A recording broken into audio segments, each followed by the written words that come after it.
Hey guys, tonight we're unlocking the creakiest, quirkiest, and most scandalous corners of the Victorian home.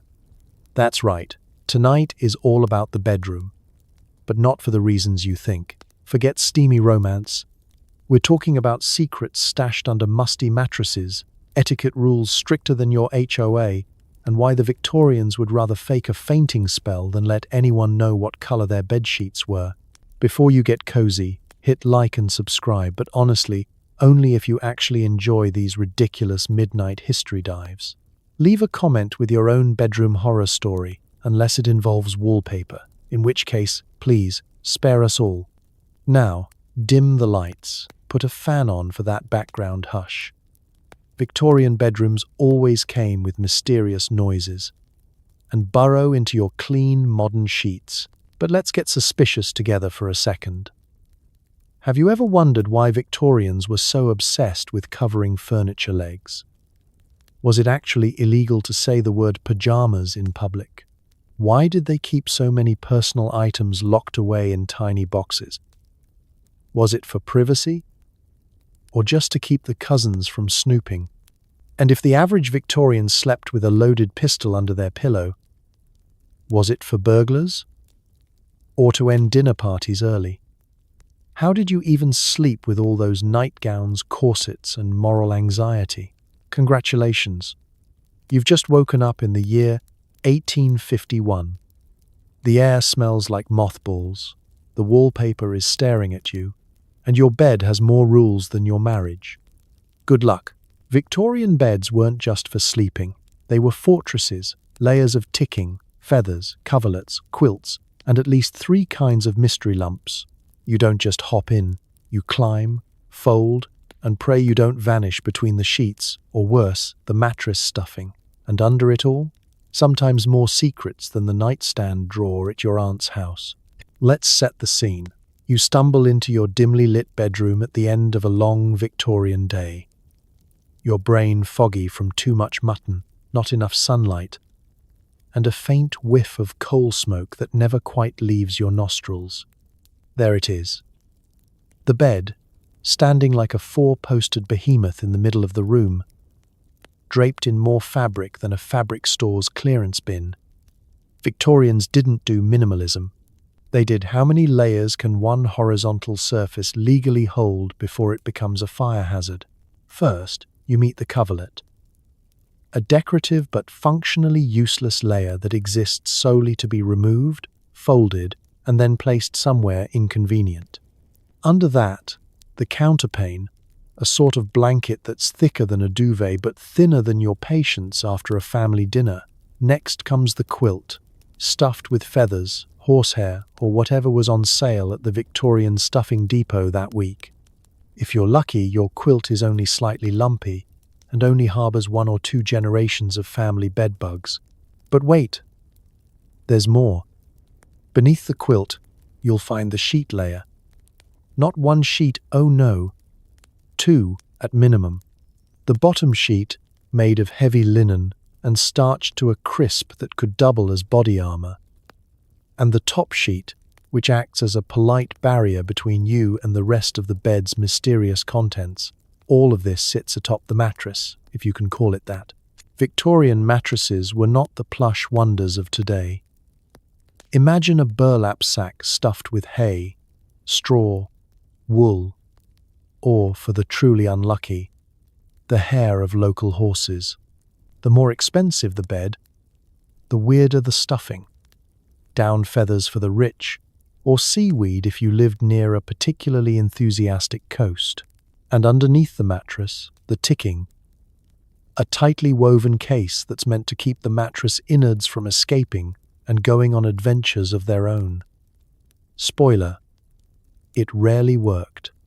Over time, all that stuffing migrates, creating mountain ranges of lumps, valleys of lost socks, and, if you're really lucky, a bed spring that jabs you in the ribcage at exactly 3:17 every morning.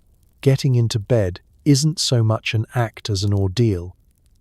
You don't just flop down and call it a night.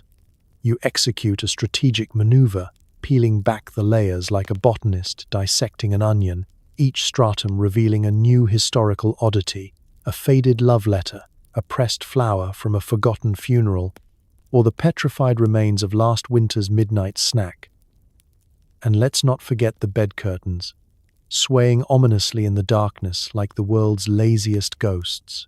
They're there to block drafts, muffle scandalous sounds, and occasionally trap a bat or two. Victorians were obsessed with order.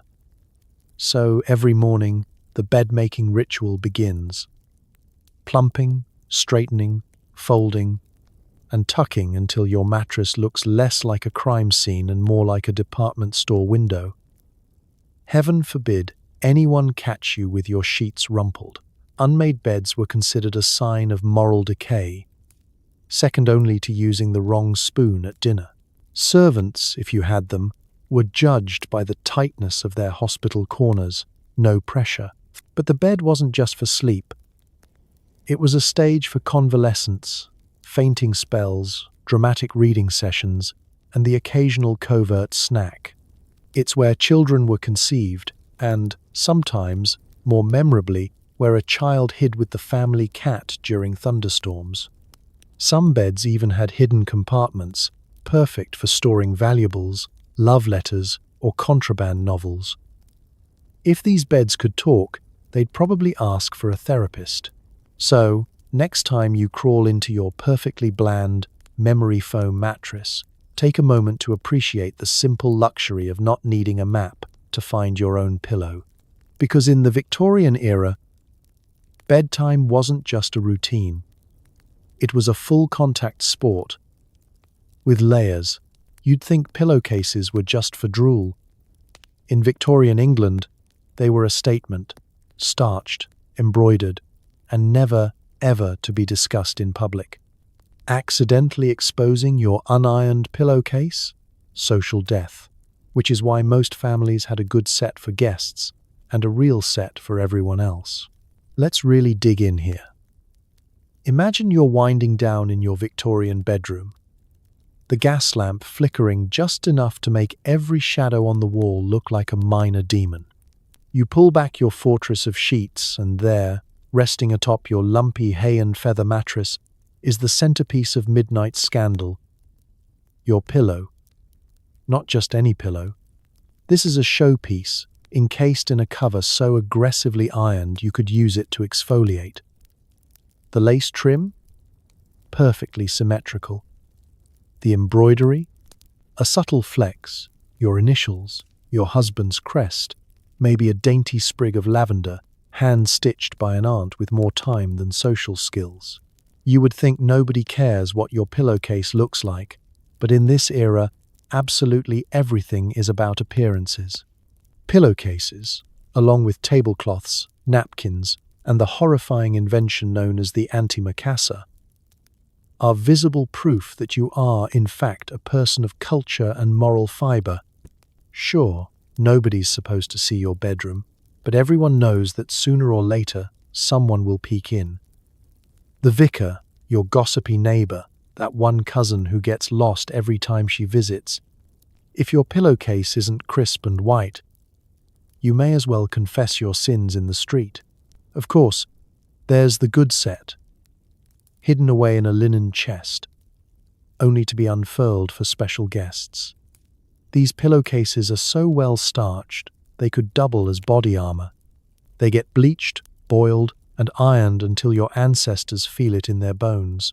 Then there's the everyday set, faded, threadbare, with a faint outline of last year's mulberry jam and maybe a ghost of old toothpaste.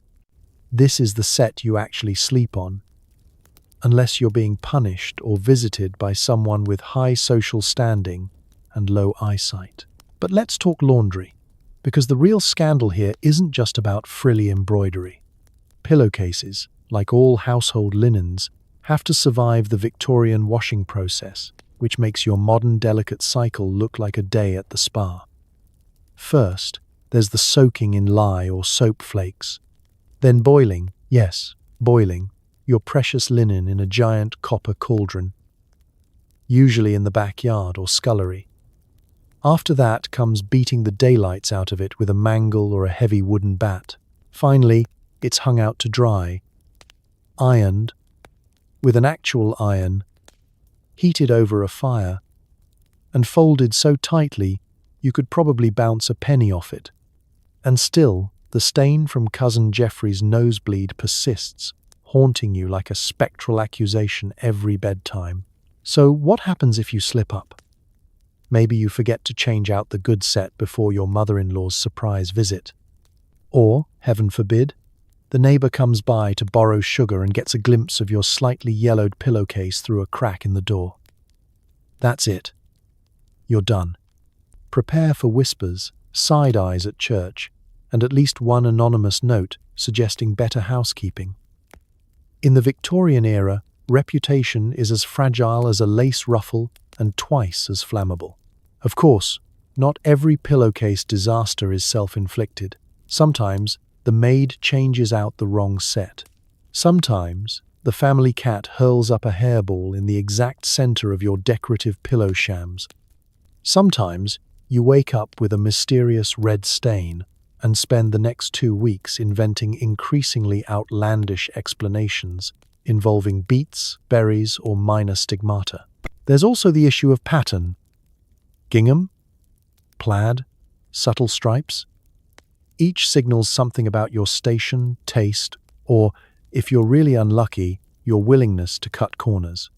White linen is the gold standard, pure, virtuous, a textile sign that you've never even thought about mischief, much less committed it. Patterned or colored pillowcases, fine for children or eccentrics, but use them in the marital bedroom and the entire village will know about it by Sunday. So, as you drift off tonight on your gently stained, perfectly unremarkable pillow, be grateful. In a Victorian home, a pillowcase wasn't just a pillowcase. It was a public statement, a potential source of private shame, and, if you did it right, a small, silent victory in the never-ending battle of keeping up appearances. Sweet dreams. And may your linen always be just a little bit cleaner than your neighbor's. Victorians were so worried about moral decay, they put little skirts on their tables. Chair legs. Scandalous. Sofa ankles. Downright criminal. If your bedposts were exposed, you were practically inviting the devil. This is the wild, unnecessary, and faintly ridiculous tale of the great furniture cover-up. Let's pull back the paisley-printed curtain and take a peek into the living room. Imagine you've been invited to a respectable Victorian home for tea. A room so crowded with upholstery and drapery, you can barely find the furniture beneath all the ruffles. You sit gingerly, careful not to brush your foot against a suspiciously voluminous Ottoman skirt. Because here, everything, absolutely everything, has a cover. Your sofa is shrouded like a Victorian widow in mourning. The piano is wrapped in fringed velvet. The sideboard is draped in enough lace to clothe a small choir. And even the humble footstool is modestly veiled. The only thing left uncovered is your confusion. But why the textile paranoia? Well, in the prim and proper moral logic of the 19th century, a bare table leg was a slippery slope. Exposed furniture parts, especially those described as legs, were thought to be just a short hop from indecency. In polite company, even saying the word leg was considered frankly a bit saucy. Instead, Victorians preferred euphemisms like limb, support, or, if you wanted to get truly poetic, the lower extremity. Yes, this was an era that could invent 12 different spoons for dessert, but could not face the reality of a naked cabriole foot.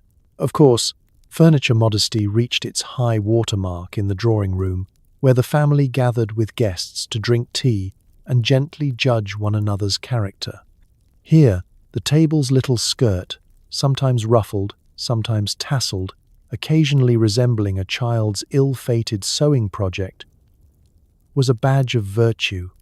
The more aggressively your furniture was swaddled, the more virtuous your household. And just imagine the horror of a neighbor popping round and glimpsing an unadorned chair leg. Scandal would ripple through the block faster than the news that someone had used the wrong fork at dinner. This obsession wasn't just about public image. It seeped into daily life. Some families even draped their bed frames in extra fabric, lest the sight of a bare spindle send a faint-hearted relative into a Victorian spiral. Entire industries popped up to feed the mania. Catalogues offered propriety covers and decorative limb veils.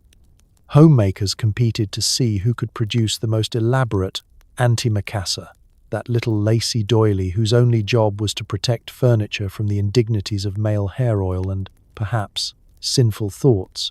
But behind the prudery lurked a kind of theatrical absurdity. It wasn't just about hiding curves. It was about policing imagination. The assumption was, if people never saw a naked leg, even one made of mahogany, they'd never think of anything inappropriate.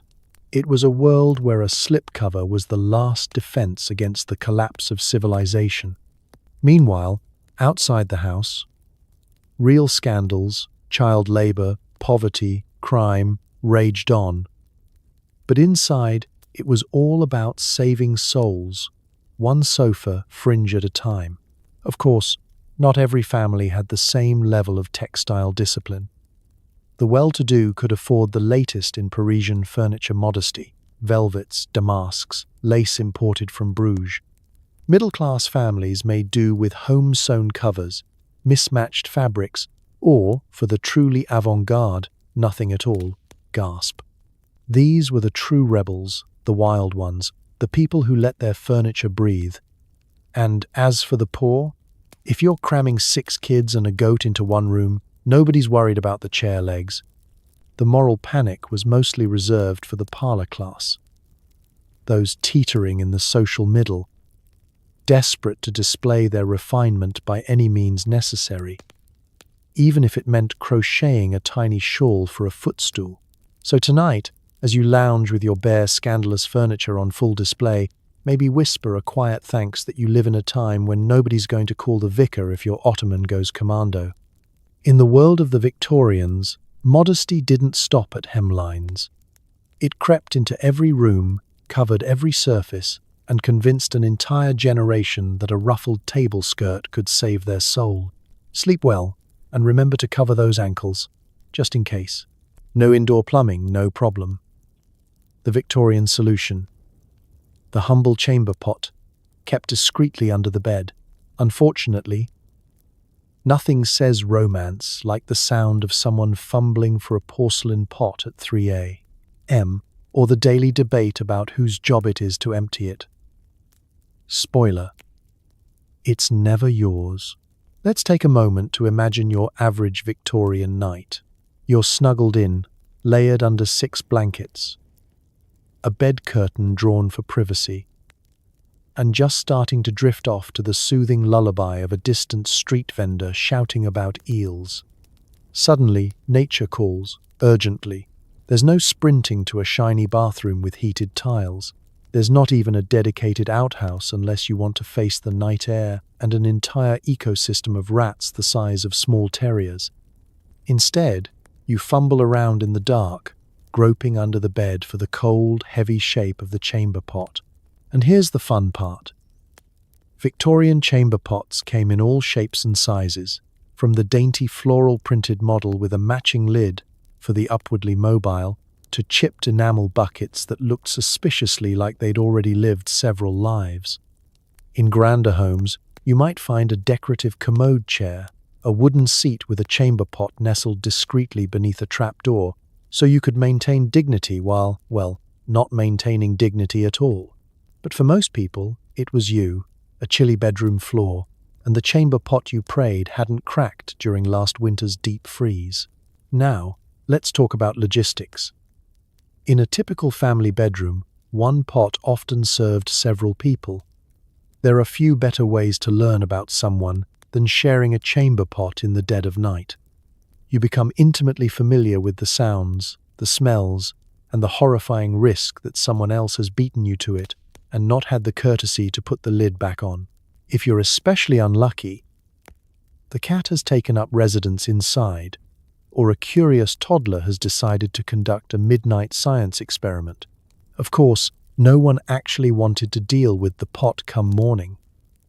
The great chamber pot debate was a universal part of Victorian family life. Whose turn is it to empty the pot? In theory, this was the job of the youngest, the servant, or, if all else failed, the person who lost last night's coin toss. In practice, everyone became an escape artist, suddenly remembering important errands, feigning illness, or launching into elaborate tales of having sprained an ankle just getting out of bed. Even the family ghost would have refused this duty if given half a chance. For the privileged few, there was the earth closet, an early composting toilet that promised to revolutionize midnight relief. Sadly, it only revolutionized the smell. Then came the water closet, basically a Victorian luxury spaceship. If you had a flushing toilet in your house, congratulations. You were officially a member of the 1%, and the rest of the neighborhood probably thought you were putting on airs. Everyone else made do with porcelain and wishful thinking. Morning brought its own ritual. Pots had to be emptied, usually out the window, into the street, or into a communal cesspit, where it would remain until, presumably, someone else's problem. The phrase "don't look up" took on new urgency if you happened to be walking by at the wrong time. In larger cities, the night soil men did the rounds, collecting the day's offerings. This was not the job you aspired to as a Victorian child. It was, however, the job that meant you'd never be lonely, at least not for long. And the smells. Oh, the smells. Chamber pots were the unsung villains of the Victorian bedroom, quietly fermenting beneath beds, behind screens, or tucked in the corner like a shameful secret. Potpourri, lavender sachets, and eau de cologne did their best to fight the good fight. But nothing could truly defeat the chamber pot's midnight perfume. Some families got creative, keeping orange peels or herbs close at hand. Others simply pretended not to notice, adopting the stoic silence of people who know too much. So, next time you're woken by the gentle hum of your plumbing or the soft glow of your bathroom nightlight, take a moment to thank the universe for modern indoor plumbing. The Victorians may have mastered the art of hiding furniture legs, but when it came to dealing with the after-dark call of nature, they were all just winging it, one pot at a time. You think your pajamas are uncomfortable? Try sleeping in a nightgown stiffer than your boss on a Monday, or a nightcap that doubles as a small tent. Victorian sleepwear was more about public decency than comfort. Getting undressed? That's between you, your God, and a small army of hidden buttons. Let's begin your bedtime ritual Victorian style. First, extinguish the lamp, but not before you perform the necessary ablutions. Face splashed with icy water, teeth brushed with what is generously called powder, and maybe a spritz of lavender if you're feeling especially fancy. Now, it's time for the main event, changing for bed. This isn't a process, it's an ordeal. Victorian nightwear wasn't just about staying warm, it was about keeping up appearances, even while unconscious. Because you never knew who might walk in, a housemaid, a clergyman, or the neighbor's child, on a midnight sleepwalking adventure. Privacy, like central heating, was mostly theoretical. Step 1. The nightgown. For women, this was usually a voluminous, ankle-length garment made from linen or cotton so heavily starched it could stand up by itself. It was less floaty cloud of comfort and more Victorian hazmat suit. For men, it was much the same. Think Ebenezer Scrooge, but more likely to trip on his own hem. And if you were really unlucky, your nightgown came with ruffles, lace, and a collar so tight it doubled as a mild punishment for whatever sins you committed that day.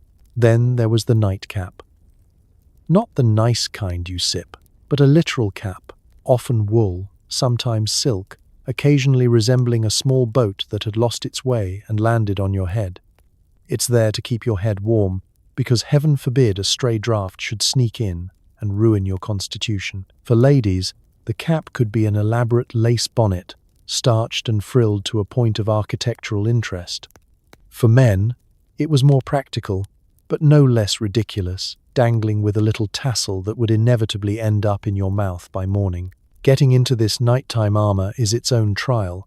Victorian modesty demanded you shield your body from sight at all times. This meant you undressed in stages, behind a screen or in the dimmest corner of the room, and never in full view of a window. Removing the day's corsets, waistcoats, petticoats, braces and stays took at least as long as your morning commute, and required the patience of a saint and the dexterity of a professional escape artist. Heaven help you if one of the endless buttons got stuck, or your laces tangled, because you'd have to sleep in half your outfit out of sheer exhaustion, and woe betide the person who was caught out of uniform, wearing nothing at all. Scandal! Even sleeping in your underclothes was frowned upon, unless you wanted to become the subject of town gossip and several cautionary sermons. Sleepwear had to be demure, opaque, and, if possible, absolutely joyless. Bright colors? Absolutely not. Prints? Only if you wanted your great-aunt to faint. White, cream, or the faintest blue were considered morally safe. And the more fabric, the better. It wasn't just about protection from the cold. It was a visible shield against the dark forces of indecency, or at least, that's what your grandmother would claim. Of course, all this fabric came at a cost, mainly sleep, forget turning over gracefully. Each time you shifted, the nightgown twisted around your legs like a hungry ghost. The cap slipped over your eyes, and somewhere, a button or ribbon dug into a spot that would itch for hours. You'd wake up in a tangle of muslin, hair full of static, looking less like a vision of Victorian purity and more like you'd been gently mugged by your laundry basket. Yet, this was the gold standard of nighttime attire. Even children weren't spared. They went to bed swaddled like tiny, angry caterpillars, fighting off dreams of freedom and fresh air. Only the servants had it worse, forced to make do with cast-off nightwear so worn it was one rough wash from turning into a ghost itself. So, as you slip into your dangerously comfortable modern pajamas, remember, Victorians went to bed not to rest, but to fight a nightly battle against fashion, drafts, and the vague terror of being found even a little bit undressed. Sleep tight, preferably with your ankles covered, your buttons fastened, and your dignity securely in place. Think bedrooms were private? Think again. In a typical Victorian house, you shared your space with siblings, cousins, and occasionally the family goat. Privacy was a luxury, not a right, and locking the bedroom door was a scandalous admission you had something to hide, like reading a novel. Let's set the scene. It's late evening in your average Victorian household. The flickering gaslight throws suspicious shadows on the wallpaper. Your bed is a tangled fortress of ticking and starched linen. And you're not alone. Not even a little bit. In fact, the concept of a private bedroom is as foreign as a vacation to the moon. You, your snoring siblings, your mysteriously ever-present aunt, and the odd pet all share the same tight quarters, arranged with military precision and zero consideration for personal space. Why so crowded? For most families, it wasn't a choice, it was simple economics. Even respectable middle-class houses were packed to the rafters. Multiple generations lived together. Servants tucked away in the attic or under the eaves, and children stacked like cordwood. Only the richest Victorians enjoyed the dubious luxury of a room all to themselves. The rest got used to sleeping with at least one eye open and both ears tuned to the frequency of someone else's awake. Now, let's talk about the bedroom door. First, if you had a door, consider yourself ahead of the curve. Many rooms were only separated by curtains or screens, which blocked neither sound nor smell. A locked door? Outrageous. To Victorians, locking yourself away meant you were up to no good, possibly plotting a revolution, more likely reading contraband poetry or hiding biscuits under the mattress. In family homes, doors were for walking through, not for keeping people out. The only person allowed to lock a door was the master of the house, and even then, only if he was napping or hiding from his own children. This was a world where privacy didn't just fail to exist, it was actively discouraged. Letter writing required careful shielding of the page, lest an eagle-eyed cousin spy a secret missive. Bathing was done with the speed and shame of a criminal activity, lest someone catch you mid-sponge. Dressing and undressing, accomplished behind a folding screen if you were lucky, under the bedspread if you weren't. As for personal time, you got 10 minutes to yourself, once a week, if you claimed to have a headache and everyone else believed you. Family life revolved around knowing everybody's business, whether you wanted to or not. Every conversation echoed through thin walls, every argument was public property, and every bedtime routine became a group project. Forget sulking in your room or dramatic door-slamming exits. Victorian drama had to happen at the dinner table, where everyone could appreciate the spectacle. Even in the rare event you scored a room of your own, privacy remained a myth. Maids came and went with cleaning buckets and veiled judgment. Mother swept in without knocking to check your moral fibre and make sure your bed was made. Brothers and sisters popped by to borrow socks, invade your reading stash, or report your every movement to the parental authorities. The cat invited itself onto your pillow at 2 a.m., purring with the confidence of a creature that's never known a locked door. And let's not forget, every Victorian house was a labyrinth of keys. Keys to the pantry, the linen press, the front gate, everywhere but the bedroom. Want to guarantee suspicion? Ask for a key to your own door. The mere idea was enough to spark a family inquest and a stern warning about the dangers of secrecy. So how did anyone survive without personal space? Victorians became experts in emotional camouflage. They learned to whisper, to scribble in code, to pretend not to notice when a sibling read their diary out loud. Intimacy and solitude were rare prizes, snatched in brief moments, under the covers with a candle, in the garden at dusk, or at church, where you could at least sit in a different pew and breathe freely for 20 blessed minutes. Next time you close your door, crank up your white noise machine and indulge in the radical luxury of not sharing a mattress with your second cousin and his pet ferret. Spare a thought for the Victorians. Privacy wasn't just a privilege, it was a fantasy, one you'd better not admit to wanting, or everyone would want to know why. Closets weren't just for clothes, they were storage units for awkward secrets. Love letters, diaries, embarrassing hats, even entire skeletons, don't ask. To the Victorians, a tidy wardrobe was the only thing standing between you and absolute disgrace. And don't get caught with the wrong kind of undergarments. Let's crack open that wardrobe, slowly, just in case something incriminating falls out. In the Victorian era, the wardrobe wasn't just a piece of furniture, it was a fortress, a confessional, and a ticking time bomb of personal anxieties. Forget modern walk-in closets with color-coded shoe racks and those little cedar sachets you pretend aren't full of moths. A proper Victorian wardrobe was a dark, cavernous armoire, its doors shut tight against prying eyes and the judgmental gaze of the housemaid. Open it, and you didn't just confront your fashion choices, you confronted your entire moral standing. The stakes were high. Clothing was about more than style. It was about class, decency, and the daily performance of not letting anyone think you were, heaven forbid, common. If your wardrobe was a mess, what did that say about your soul? Organization was everything.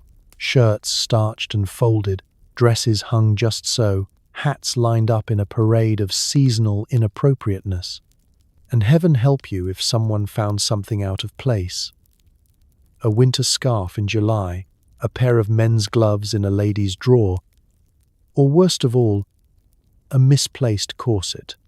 That sort of carelessness could spark a household scandal that burned hotter than the kitchen stove. But it wasn't just about clothes. Victorian wardrobes hid everything you didn't want the world to see.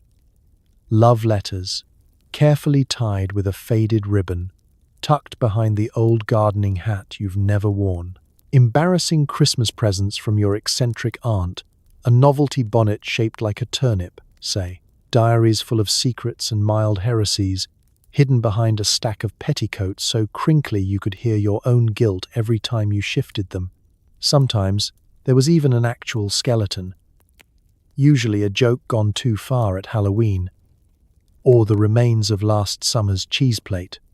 But the real skeletons were metaphorical, things you'd rather forget, things you prayed would never tumble out in front of the vicar or, worse, your mother-in-law. And the undergarments. Oh, the undergarments. For Victorians, underthings were serious business. Get caught with lace-edged drawers if you were under the age of 25? Social suicide. Display anything but the most somber, unadorned linen? Expect an intervention from the family matron. The wrong sort of corset. Too racy, too tight. Or, scandalously, not tight enough, could ruin your reputation faster than a badly told joke at a tea party. If you were really reckless, you might even possess a pair of rational bloomers, those scandalously practical split-leg underpants designed for bicycle-riding women with dangerous ideas. Hide them well, preferably behind the winter boots nobody wears. Wardrobes were also battlegrounds for generational conflict. Mothers snooped, daughters retaliated, siblings plotted elaborate schemes to plant evidence of forbidden reading material or ill-gotten sweets in one another's corners. A well-timed, accidental wardrobe inspection was the Victorian equivalent of a house search. The results were always juicy. Letters from secret admirers, an illicit penny dreadful, or a stash of boiled sweets that explained why little Georgie never finished his porridge. For the upper crust, wardrobes became showrooms for the latest Parisian fashion or proof of continental travel. That silk cravat wasn't just a cravat. It was a trophy, a flex, a reminder to the neighbors that you had summered in France and lived to tell the tale. For everyone else, the wardrobe was a place to stash hand-me-downs, mend what you couldn't replace, and hide whatever might start a family argument. Let's not forget, the real terror wasn't someone finding your secrets. It was someone finding out you had no secrets at all. A suspiciously empty wardrobe suggested poverty, or, worse, a lack of imagination. So, Victorians carefully curated their closet chaos. Enough intrigue to be interesting, not so much that it tipped into actual disgrace. So, next time you open your closet to a minor avalanche of laundry, be thankful. In the Victorian world, a wardrobe wasn't just for storage, it was the final frontier in the never-ending battle between respectability and scandal. Keep it tidy. Keep it secret. And, above all, keep your skeletons where they belong. Forget safes. Victorians stashed everything under the mattress. Money, scandalous letters, and the occasional emergency snack. Was this practical? Maybe. Was it safe? Absolutely not. Especially with siblings who specialized in espionage. Picture it. The lamps are dimmed, the family's snores echo through the drafty old house. And you're finally alone, sort of.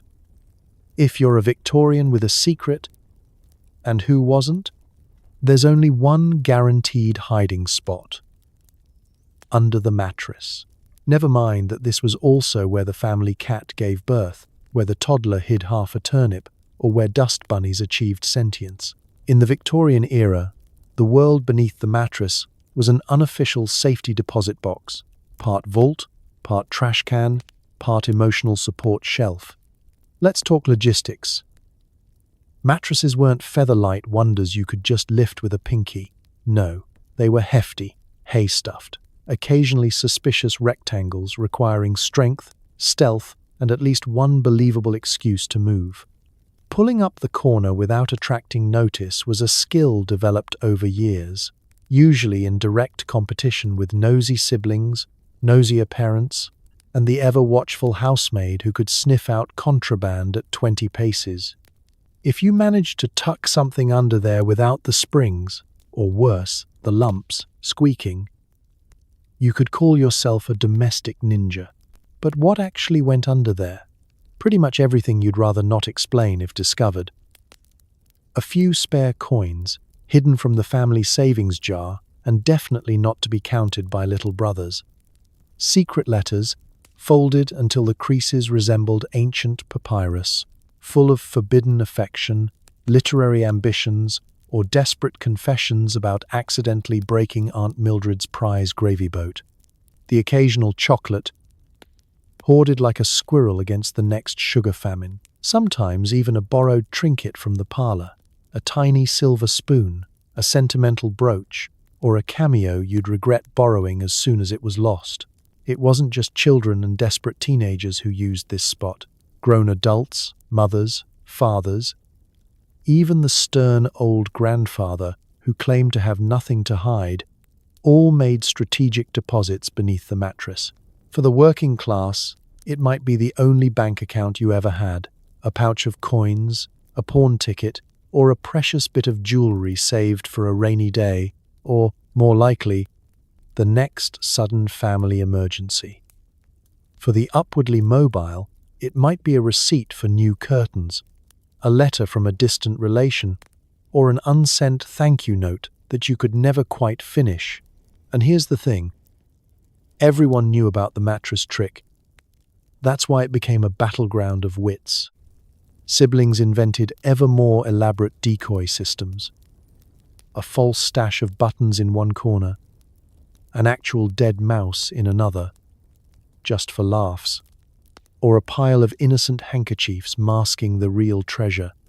Mothers regularly performed the sweep, lifting the mattress with the practiced strength of someone who'd spent decades foiling childish plots. Woe betide anyone caught with something they couldn't immediately justify. Cue the cross-examination, the guilt trip, and a lecture about the dangers of hiding things from family. Of course, the mattress wasn't just a place for literal secrets. It was also the repository of emotional baggage. The pressed flower from a long-dead romance, the dried wishbone saved from last year's lucky dinner, the torn ribbon from a favorite doll, or a page torn from a scandalous serial novel, tucked away for late-night rereading by candlelight. If the bed was the heart of the Victorian home, the space beneath it was the subconscious, untidy, unpredictable, and occasionally a little bit moldy. Was it safe? Not remotely.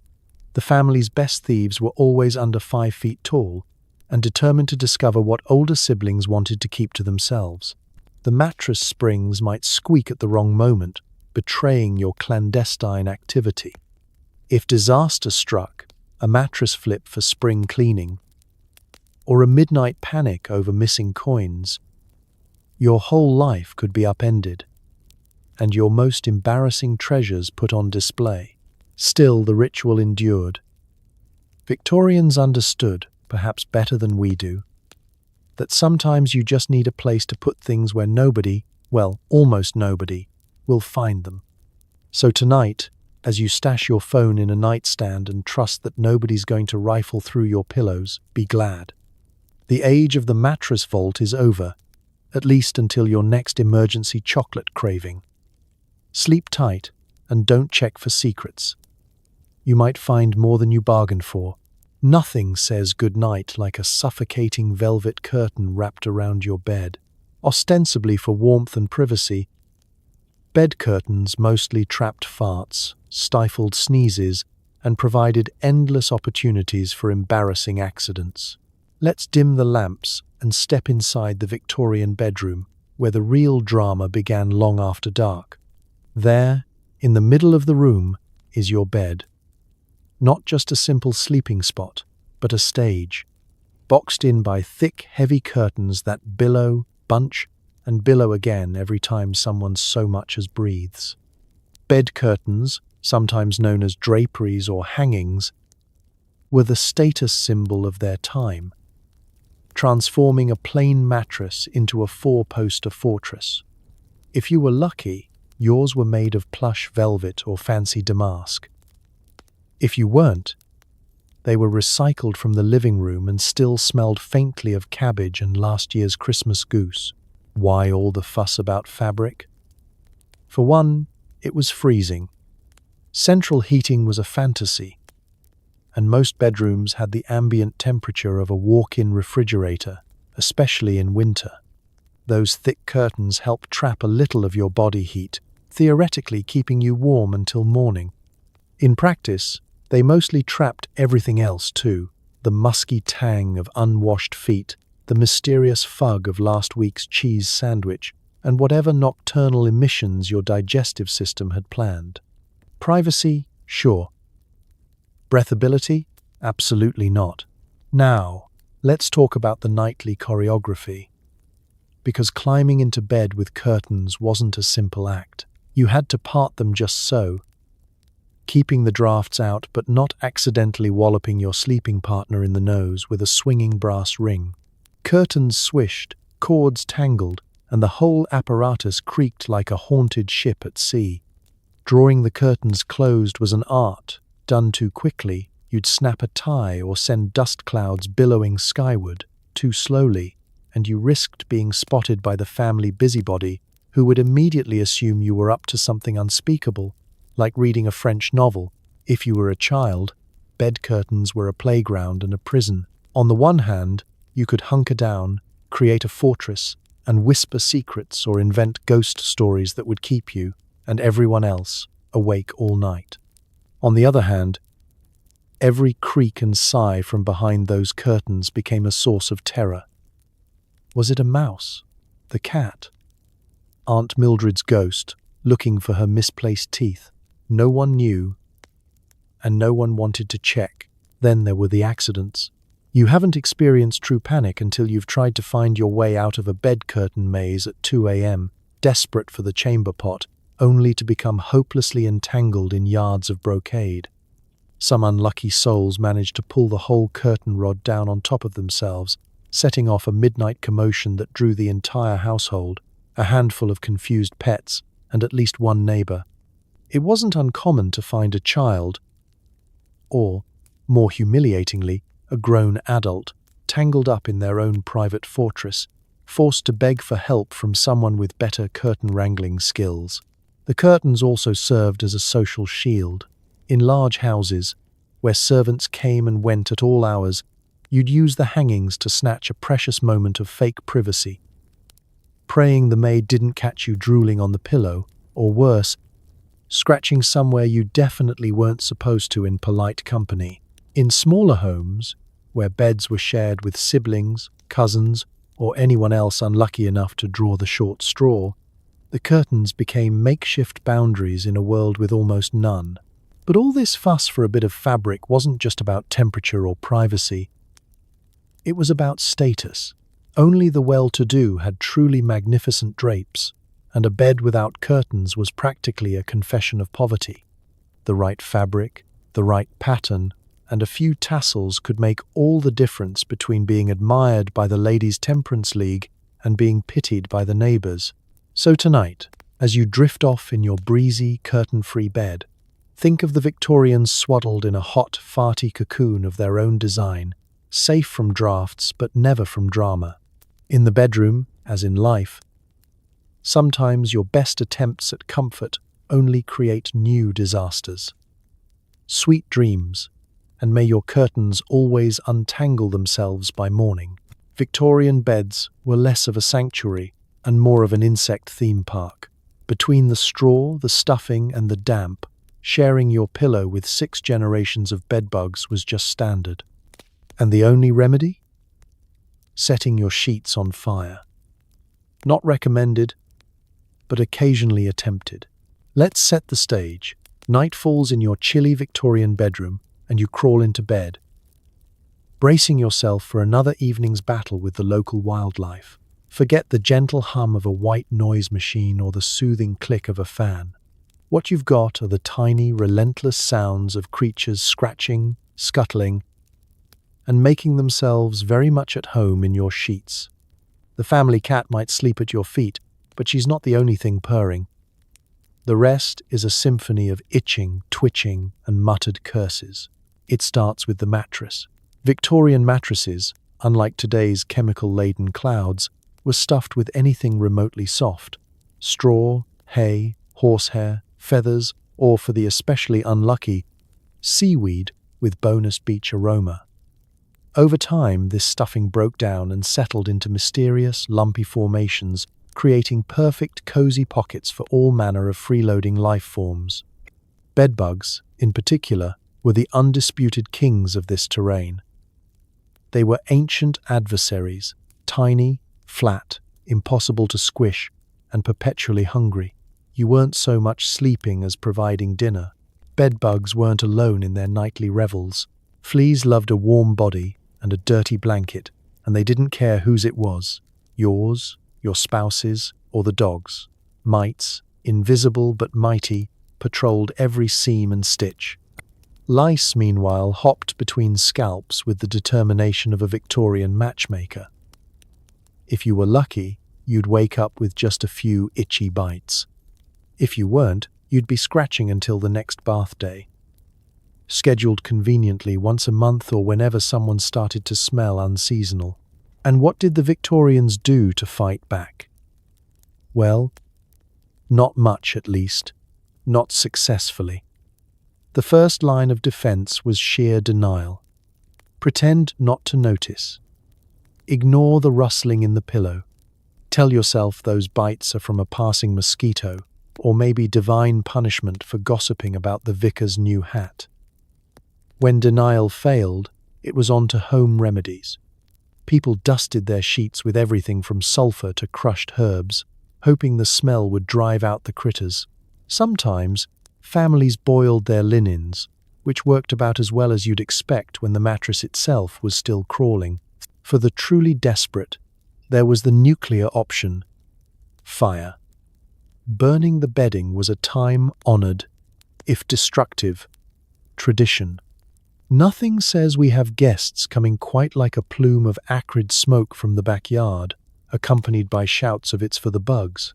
Of course, this solution left you shivering on bare boards until you could scrape together enough coins for new linens, or just borrow some from an unsuspecting relative. Of course, the infestation wasn't limited to the bedroom. Bedbugs followed you everywhere, into the parlor, onto the settee, inside your socks. Servants tracked them from house to house, carrying the seeds of next week's misery in the hems of their uniforms. Travelers brought back souvenirs from hotels and boarding houses, ensuring that no home was ever truly safe. The wealthy weren't immune, either. Their beds might be softer, their sheets whiter, but underneath it all, the bugs didn't discriminate. You could be a duchess and still wake up scratching. It's easy to laugh now, but the struggle was very real. Children learned to live with bites and rashes. Adults compared welts at breakfast. Bedtime stories sometimes featured vengeful bugs. Whole families became amateur entomologists, plotting the next campaign against the enemy in the sheets. And all the while, new generations of bugs plotted right back, multiplying in the dark. So, tonight, as you snuggle into your suspiciously clean mattress and drift off, blissfully unbitten, spare a thought for the Victorians. Their beds were battlegrounds, their nights a series of scratchy negotiations. Sleep tight, and remember, if you wake up itching, it's probably just your imagination. Probably. Victorians loved a good locked box. Jewelry? Sometimes. Love tokens? Often. The real reason? Hiding absolutely anything they didn't want the kids, spouse, or nosy maid to find. The more mysterious the lock, the more boring the contents. Usually, let's peer into the shadowy corner of your average Victorian bedroom, where a battered box sits quietly on the dresser, its tiny lock glinting with the promise of forbidden treasure. Every household had at least one, sometimes 3 or 4, stacked like mysterious Russian dolls of family drama. It didn't matter how large or small the box was, its mere presence sent a message: private, do not touch, especially if you're related to me, which of course guaranteed that every child, sibling, and housemaid was immediately dying to know what was inside. But what was so precious, so secret, that it deserved a tiny fortress? Sometimes it was exactly what you'd expect. A brooch, a strand of pearls, a miniature painted portrait of someone's dearly departed or never to be mentioned lover. More often, it was the mundane detritus of daily life, made thrilling only by the act of hiding it. Faded love notes tied with yellowing ribbon, the stub of a once scandalous letter, or that infamous lock of hair from someone you claimed to have met at the seaside. Occasionally, the box hid nothing more than a handful of buttons, a moth-eaten handkerchief, or a single, slightly tragic sock with no hope of a matching partner. The real trick was the lock, the fancier the mechanism, the duller the secret. In true Victorian fashion, elaborate keyholes, tiny padlocks, and cunning sliding latches were often the final stand between a box and its would-be plunderer. Keys were hidden in the least imaginative places possible: under the mattress, in a tea tin, or on a string around the owner's neck. If you ever managed to find the key and open the box, congratulations. You've just discovered your mother's special collection of pressed flowers and the world's oldest safety pin. Locked boxes also served as silent witnesses to a household's power struggles. Wives locked away letters from old suitors. Husbands hid embarrassing poetry written in their bachelor days. Children tried to keep their savings from the clutches of siblings with sticky fingers. There were stories, told in nervous whispers by the fire, of boxes stuffed with forbidden novels, pilfered sweets, or worse. Proof of a family secret so shocking it could bring the whole clan to ruin. More often, the box's greatest crime was sheltering overdue bills and the odd IOU for a bar of soap. In the rare case a maid stumbled across a locked box, the rules of the universe demanded she do 2 things: shake it violently and then immediately spread rumors about its contents. By noon, the whole household would be convinced it contained something wildly inappropriate: a miniature pistol, the Queen's secret recipe, or Aunt Gertrude's glass eye. The truth was nearly always a letdown, but no one ever learned from disappointment. The locked box's aura of mystery survived, generation after generation, and then there were the decoys. Some Victorians, keenly aware of their family's prying habits, kept multiple boxes, one for show, one for secrets. The decoy was strategically filled with boring letters and broken combs. The real stash was hidden behind a loose brick in the flower bin, or inside a hollowed-out book titled something like The Complete History of Button Manufacturing, Volume 2. It was a never-ending game of hide-and-seek, with household pride and petty victories at stake. But let's be honest, what everyone really wanted was a secret worth locking away. The Victorians, with their repressed emotions and legendary self-restraint, longed for scandal but mostly settled for organization. So tonight, if you keep anything locked up, a diary, a bag of emergency cookies, or your childhood Pokemon cards, know you're in good company. In the end, it's not the secrets themselves that matter, but the delightful suspicion they inspire. So, as you switch off the light and hear the quiet click of your own locked drawer, Remember, in the Victorian world, a locked box wasn't just a storage solution.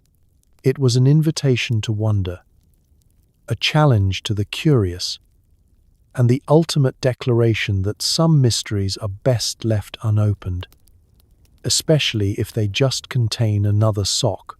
Bedrooms stank. No, really. Between coal smoke, damp, sweat, and whatever the dog dragged in, the Victorians waged a never-ending war with sachets, pomanders, and gallons of cologne. The result? Rooms that smelled like a bouquet left in the sun too long. Let's open the door, if you dare, to the Victorian bedroom, where the olfactory experience was something between a chemical experiment and a livestock auction. Before you even reached the bed, you were hit with a wave of conflicting aromas, the sharp tang of coal dust, the sweet undertone of decaying flowers, and a mysterious miasma that could only be described as last Tuesday's boots. This wasn't a fluke. It was the direct consequence of an era when bathing was rare. Pets roamed freely, and the only thing thicker than the curtains was the air itself. The main culprit? Coal. Every respectable Victorian home boasted a coal fireplace, great for not freezing to death, less great for keeping the room fresh. By morning, a thin layer of soot dusted every surface, including your pillows, your nightclothes, and any unfortunate souls who happened to be snoring with their mouths open. Coal smoke mixed with dampness from leaky roofs and drafty windows, creating an environment where mildew thrived and nothing ever really dried out. Not the sheets, not the dog, and certainly not your patients. Enter the army of bedroom deodorizers. Victorian homemakers declared war on smell with a dizzying array of fragrant weaponry. The first line of defense, the sachet. These tiny pouches, packed with dried lavender, rose petals, or whatever herbs weren't already in the stew, were tucked into pillowcases, stuffed under mattresses, and crammed in every dresser drawer. The idea was that the gentle aroma would mask the less gentle scent of feet, sweat, and existential despair. The result? Your socks might smell like thyme, but only if you got your nose close enough to risk sneezing. Next up, the mighty pomander. Imagine an orange studded with cloves, dried until it was hard enough to serve as a makeshift weapon in the event of a midnight burglary. These spicy-smelling hand grenades dangled from bedposts, wardrobe handles, and even the necks of particularly unlucky children. The theory was that the strong scent would purify the air, drive away disease, and distract from the fact that something in the corner was definitely decomposing. Sometimes, instead of fruit, Victorians used elaborate ceramic or silver balls stuffed with spices and musk. Either way, if you got too close, you risked sneezing yourself straight out of bed. And of course, there was cologne. By the bottle, by the gallon, by the sheer desperate hope that more was better. Victorians splashed it everywhere. On linens, in wash basins, on handkerchiefs, and, in moments of peak optimism, directly on themselves. The family patriarch might favor a sharp, medicinal eau de toilette. The children were subjected to rosewater that smelled faintly of soap and regret. By the time everyone was done, the bedroom atmosphere was thick enough to slice.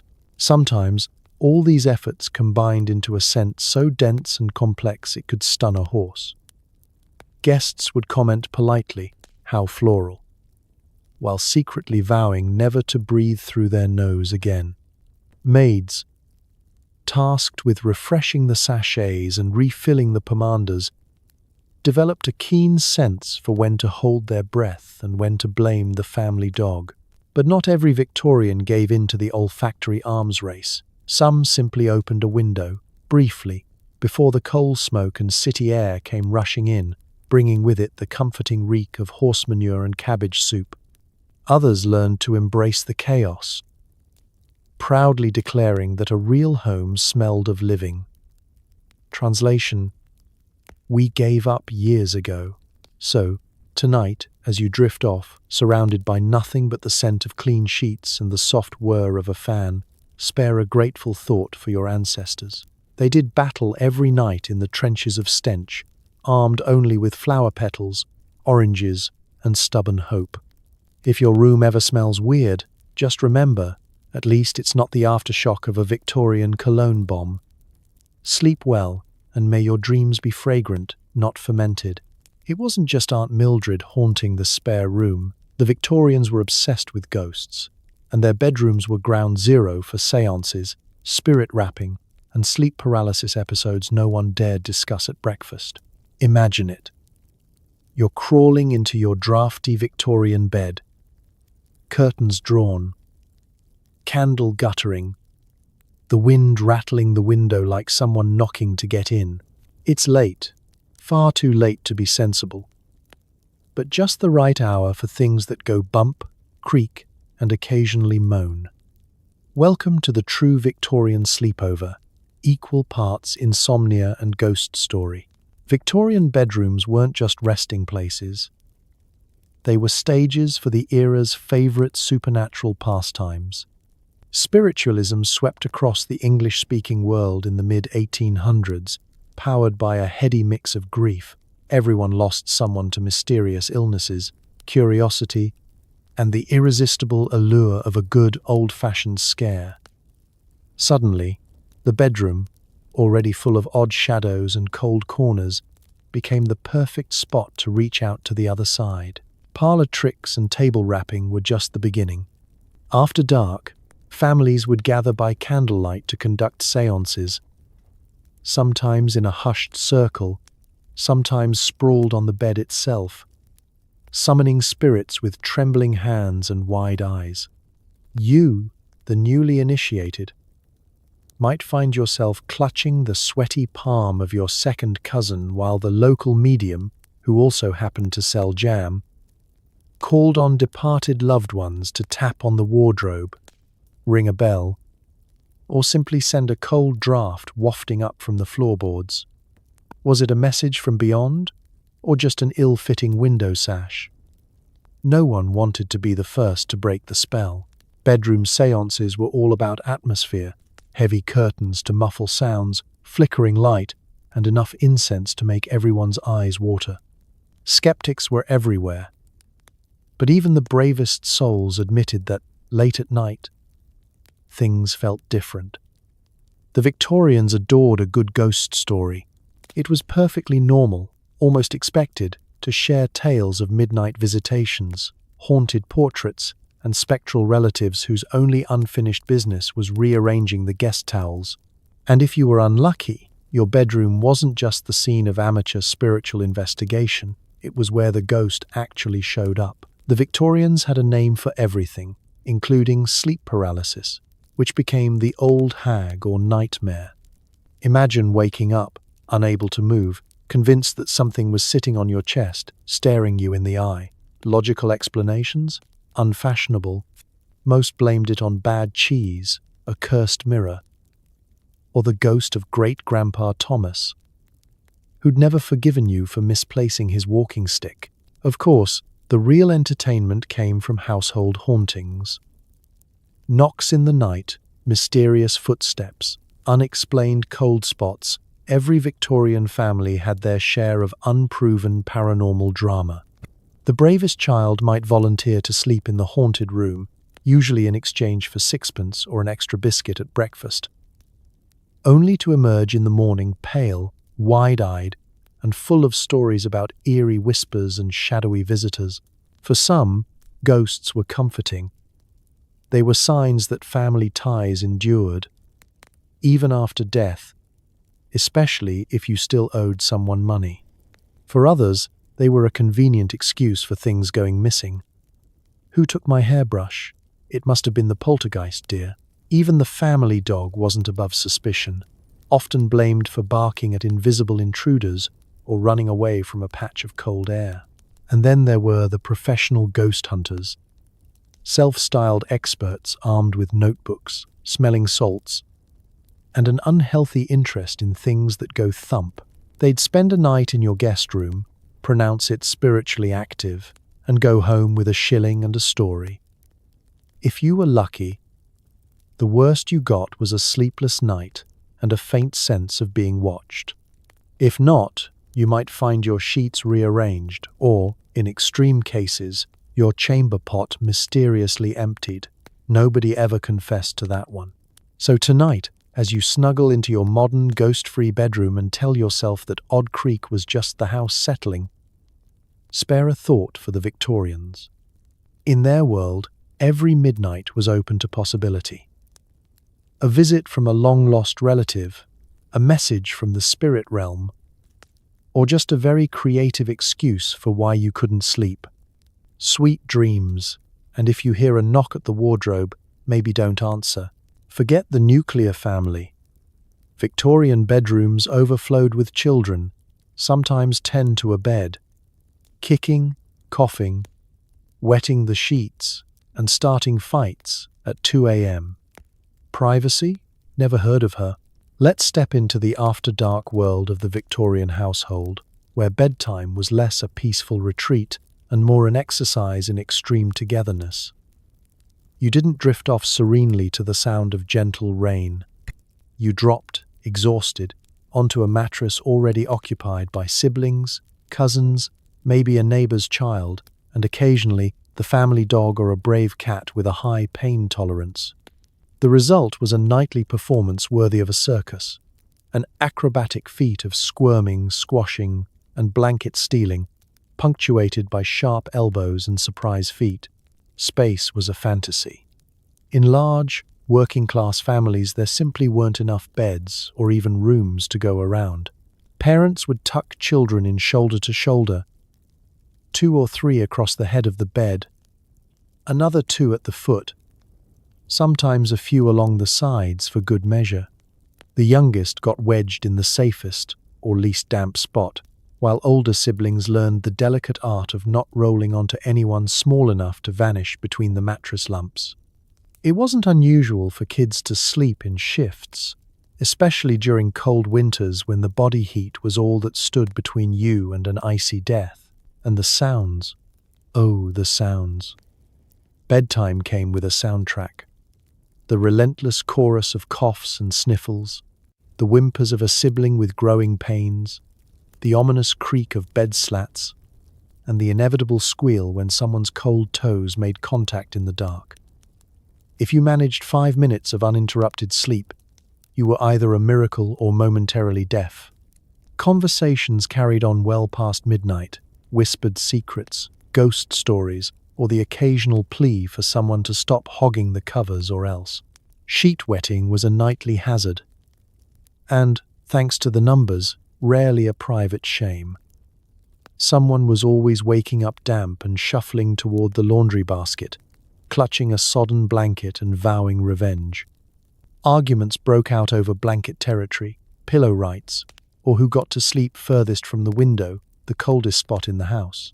Peace treaties were brokered, broken, and rebrokered, all before sunrise.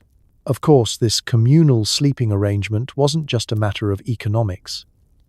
It was considered healthy and even character-building. Victorian experts insisted that shared beds fostered family unity and kept children out of trouble. Translation, kept them under constant surveillance. Solitude, meanwhile, was viewed with suspicion. What were you doing alone in there, anyway? Reading a novel? Plotting revolution?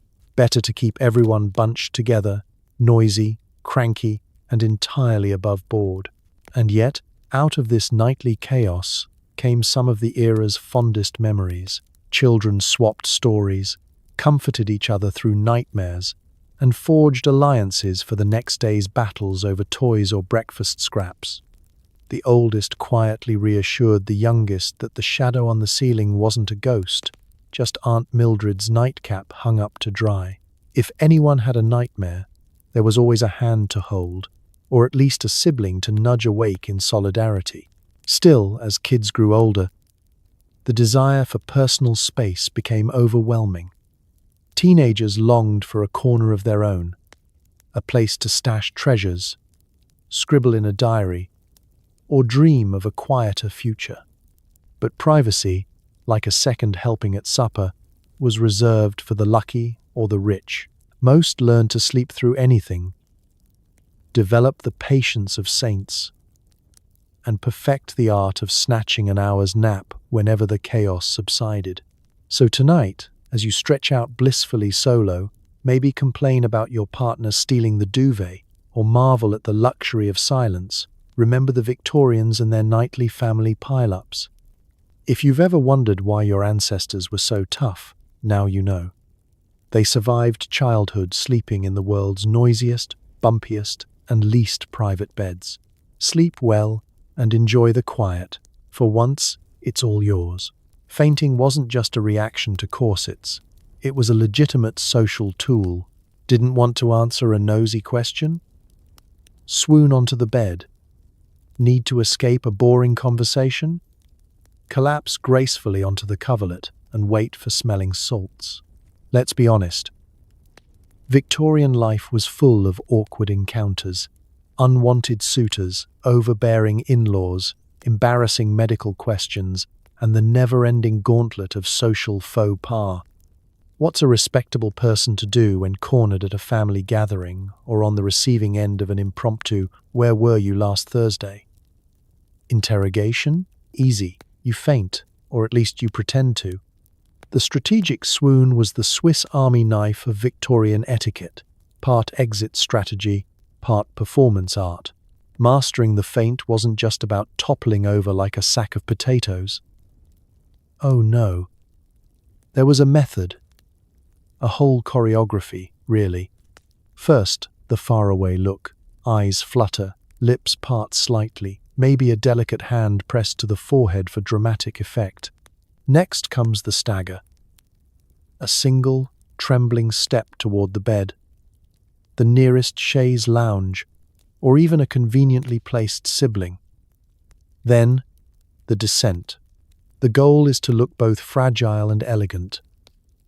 A flower wilting under the harsh rays of Aunt Gertrude's questions about your marital prospects. Of course, your surroundings mattered. The bedroom was the prime fainting zone. A soft landing guaranteed. Privacy if things got out of hand. And, most importantly, a stash of smelling salts always within reach.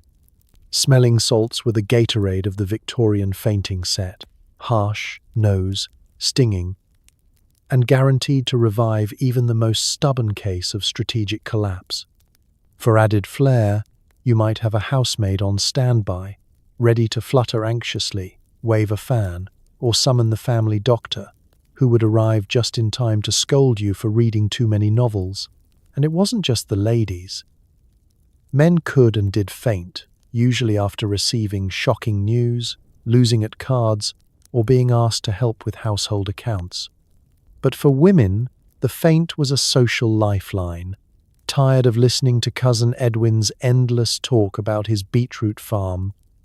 Swoon. Cornered by the vicar, who's eager for a donation to the new church roof? Collapse gently onto your embroidered pillow and whisper something about the vapors. For teenage girls, fainting was practically a rite of passage, practiced in mirrors and graded by sympathetic sisters for realism and commitment. Of course, not every faint was an act. Between tight corsets, stuffy rooms, and diets that prioritized aesthetics over iron levels, Victorian women were genuinely prone to dizzy spells. But once the strategic feint became fashionable, it was hard to tell a real collapse from a cunningly timed performance. Family members became fainting experts, ready to distinguish between a get-me-out-of-this-conversation feint and an I just stood up too fast feint. The result? More drama than a soap opera, with at least as many commercial breaks for reviving whiffs of ammonia. Fainting also had the added bonus of halting any argument. There's nothing like a body suddenly going limp to make even the nosiest relative forget what they were complaining about. Swooning could postpone confrontations, delay unwanted chores, and buy you a guilt-free afternoon nap. If you were particularly clever, you might even schedule your feint for laundry day. Yet the art of the feint wasn't entirely self-serving. It created moments of tender care, mothers rushing to comfort, sisters bringing tea, even the stern old butler offering a rare display of concern. In a world short on hugs and long on judgment, sometimes a swoon was the only way to get a little attention. So, as you lie back on your pillow, free from the burdens of surprise questions and overzealous relatives, remember, sometimes the best way out of a tricky situation is to just drop. And if you're ever caught off guard by a question about your tax returns, you know exactly what to do. Just be sure someone's handy with the smelling salts. Nightcaps weren't just for style, they were the original hair care routine and draft-dodging device. Wearing the wrong one could get you mocked for months, or worse, immortalized in a family portrait. Some families still haven't lived it down. Let's slip into the nightly rituals of the Victorian era, when bedtime fashion wasn't just about pajamas, but about the grand, contentious world of the nightcap.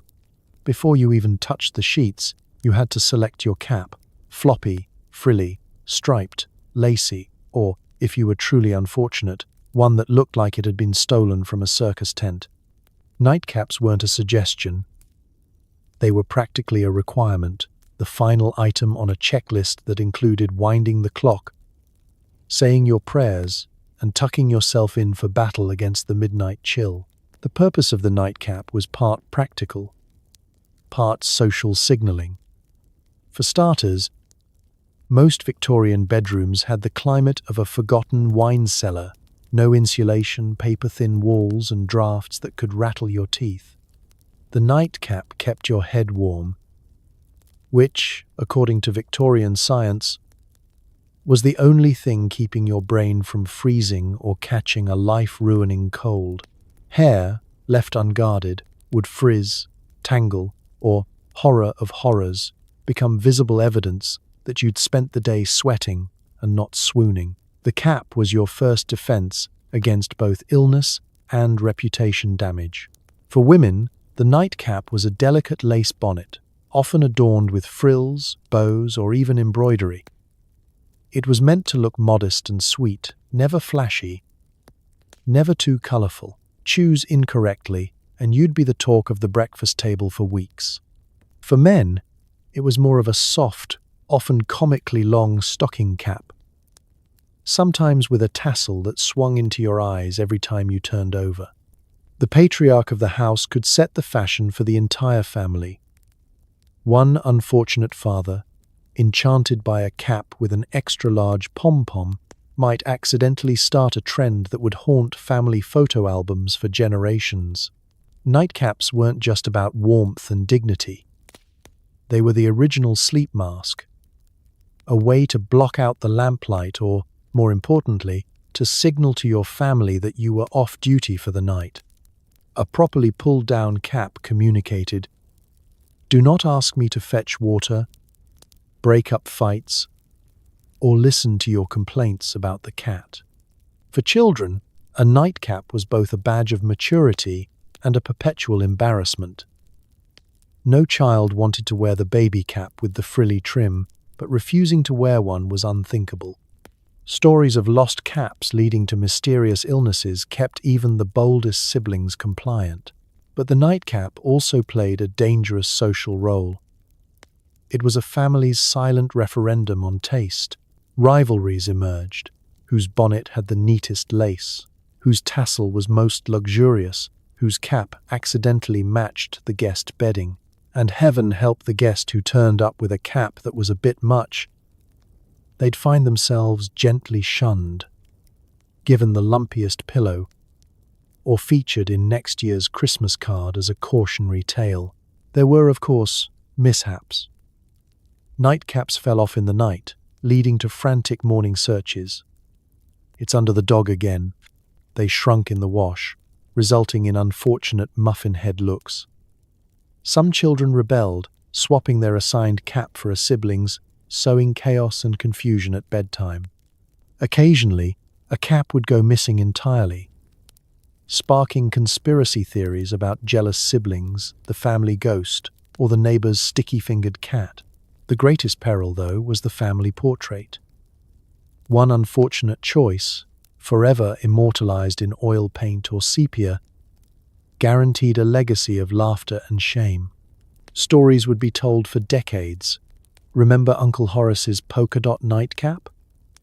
Some families never recovered. So, as you settle in for the night, bareheaded, blissfully ignorant of the perils of Victorian headwear, give thanks for modern taste. But if you ever feel a chill, or want to shield yourself from awkward bedtime conversations, consider reviving the nightcap. Just remember, choose wisely. The internet is forever. Getting ready for bed was a saga. Layer after layer of clothing, hair rituals, face washing with water cold enough to discourage all hope, and prayers so long you risked dozing off mid-Hail Mary. By the time you finished, it was time to get up again.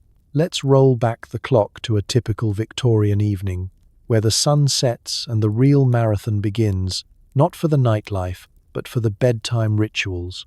There's no such thing as just crashing after a long day. Instead, your pre-sleep checklist is longer than a tax return and twice as stressful. First up, the clothes. Victorians changed for bed as if they were about to receive a royal visitor at midnight. Off came the day's layers, bodices, vests, waistcoats, petticoats, cravats, suspenders, skirts, bustles, and whatever else you'd been trussed up in. This was not a one-person job. Buttons were so abundant, some families held the record for most consecutive muttered swear words in a single undressing. Removing a corset required either a partner or the flexibility of a circus acrobat. And it wasn't uncommon for people to simply give up halfway and sleep in their underwear, moral standards be hanged. Once down to the appropriate number of layers, still more than any modern winter coat, you faced the mighty battle of the hair. Victorian hair was a source of pride, and it required serious management. For women, this meant undoing braids, shaking out pins, combing, brushing, oiling, and, if you were really fancy, wrapping the whole mess in a haircloth bag to keep it tidy and vermin-free. For men, a quick comb-through and perhaps a dab of pomade, but woe betide any soul whose sideburns weren't aligned by bedtime. Children were not exempt, and mothers wielded hairbrushes with the determination of seasoned interrogators, untangling knots and discipline in equal measure. Next, face washing. Forget warm, soothing water. Victorian plumbing was an oxymoron, and hot water belonged to the ultra-rich or the delusional optimist. Instead, you braced yourself for the shock of ice-cold water poured from a pitcher into a basin, splashed hurriedly on your face with a washcloth that was never quite as clean as you wanted it to be. This process promised to wake you up more than put you to sleep, but Victorians swore by it for freshness. For the ambitious, a little rose water or vinegar for the complexion, but just a dab, because the family budget did not stretch to both soap and dessert. Once physically cleanish, it was time for spiritual hygiene. Bedtime prayers weren't a quick thanks and good night. These were full recitations. Lord's Prayer, Hail Mary, blessings for every relative, and sometimes entire psalms if you were feeling especially anxious about the local cholera outbreak. Children learned to pray for everyone we love, everyone we like, and even Cousin Harold, which guaranteed at least 10 minutes of squirming, giggling, and attempts to sneak in requests for candy or a new pair of boots. And finally, you climbed into bed, or onto it, if someone else had already claimed the warm spot, only to be enveloped by more layers of wool, linen, and possibly a stray sibling or two. If you were lucky, you remembered to check for fleas or forgotten chamber pots lurking beneath the covers. If not, surprise! Nothing says sleep tight quite like the sharp bite of reality in the form of last week's bedbug. Lights out? Not quite. Someone always had a last-minute request. Where's my nightcap? Did we bolt the door? Who's snoring? You'd fumble with the candle, try not to set the curtains on fire, and finally, blessedly, close your eyes. If you fell asleep before dawn, you counted yourself a winner. So tonight, as you breeze through your 5-minute routine, brushing teeth, pajamas, maybe a scroll through your phone, spare a thought for your Victorian ancestors. For them, bedtime wasn't just the end of the day. It was an endurance sport. And tomorrow? It starts all over again. Sleep well, champion. You've earned it. Caught snacking in the bedroom? Victorian scandal. Unless you were an invalid, in which case you could get away with almost anything, including eating toast in bed at 3 a.m. Everyone else, hide your crumbs and deny everything. Let's set the scene. It's a chilly Victorian night. You're tucked under a mountain of blankets, and suddenly a craving hits. You'd kill for a biscuit, maybe a chunk of cheese, or, if you're feeling really daring, a bit of leftover pudding stashed away from Sunday's dinner. But unlike today, when you might wander to the fridge in pajamas, swiping cookies and blaming the cat, the Victorians made bedroom snacking a high-risk, high-reward operation. Strict etiquette ruled the home, and eating anywhere but the dining room was generally frowned upon unless, of course, you were an invalid. This was the era's magic word, a free pass to break all the rules, provided you coughed convincingly and looked a bit wan. The rest of the time, the mere thought of food in bed was enough to send shivers down a housekeeper's spine. Crumbs in the sheets? Butter stains on the pillowcase? You'd be socially ruined, condemned to a life of metaphorical and possibly literal dry toast. For most people, the solution was stealth. Midnight snacks were contraband, smuggled under shawls or tucked in handkerchiefs, eaten with all the delicacy of a jewel thief. Children perfected the art of silent nibbling, chewing with their mouths half open and one ear cocked for the sound of approaching footsteps. Older siblings who knew every squeaky floorboard stashed food under pillows, behind curtains, and, if desperate, inside their nightcaps. Some enterprising souls managed to bribe a servant to deliver contraband jam tarts or gingerbread at the stroke of midnight. But this always carried the risk of blackmail. Invalids, of course, got away with everything. Once diagnosed with a vague malaise, nervous exhaustion, female troubles, or the ever-popular general debility, you could demand tea, toast, and the occasional boiled egg without judgment. Family members hovered, ready to plump pillows and offer sustenance, all while quietly envying your audacity. The tray of food, delivered to your bedside with a flourish, became both a symbol of luxury and a subtle power play. Not feeling quite sick enough? Time to practice your best tragic sigh and fluttering eyelids. Not all midnight snacks were sweet either. Some preferred hearty fare, cold meat pies, hunks of bread, or slices of hard cheese filched from the pantry. These snacks came with a unique set of challenges. Try slicing a pie by candlelight without alerting the dog or waking the baby. Of course, anything with a strong smell risked drawing unwanted attention. Nothing like a whiff of pickled onions at 2 a.m. to spark suspicion. But the greatest threat wasn't crumbs or odors. It was being caught. Maids on early morning duty would discover telltale evidence: a plate under the bed, a trail of biscuit crumbs, or a spoon with mysterious traces of custard. Scandal would follow. Did you hear about Edith? Toast in bed at her age. Gossip spread faster than the common cold. Your reputation might never recover. Despite the risk, midnight snacking flourished. The bedroom became a secret sanctuary, a place where strict rules gave way to comfort and rebellion, if only for a stolen moment. And for every scolding matron or shocked housekeeper, there was an understanding grandmother or indulgent aunt ready to slip you a sweet under the table, just in case you wake up hungry.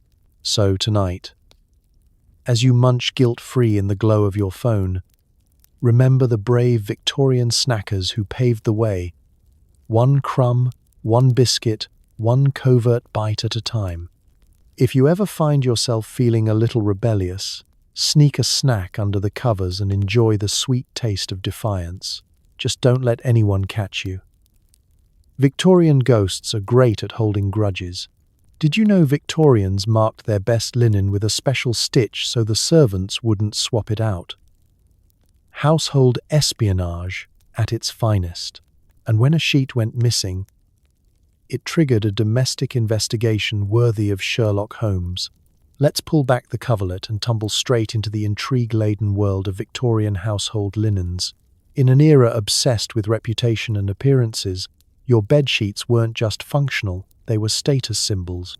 Good linen was expensive, time-consuming to make, and a source of deep, personal pride.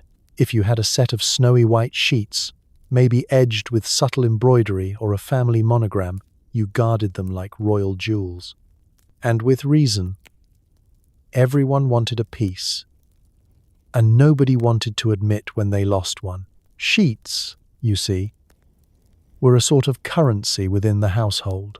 Housekeepers took inventory, mistresses performed surprise checks, and servants were always under suspicion, fairly or not, of misplacing the finer things.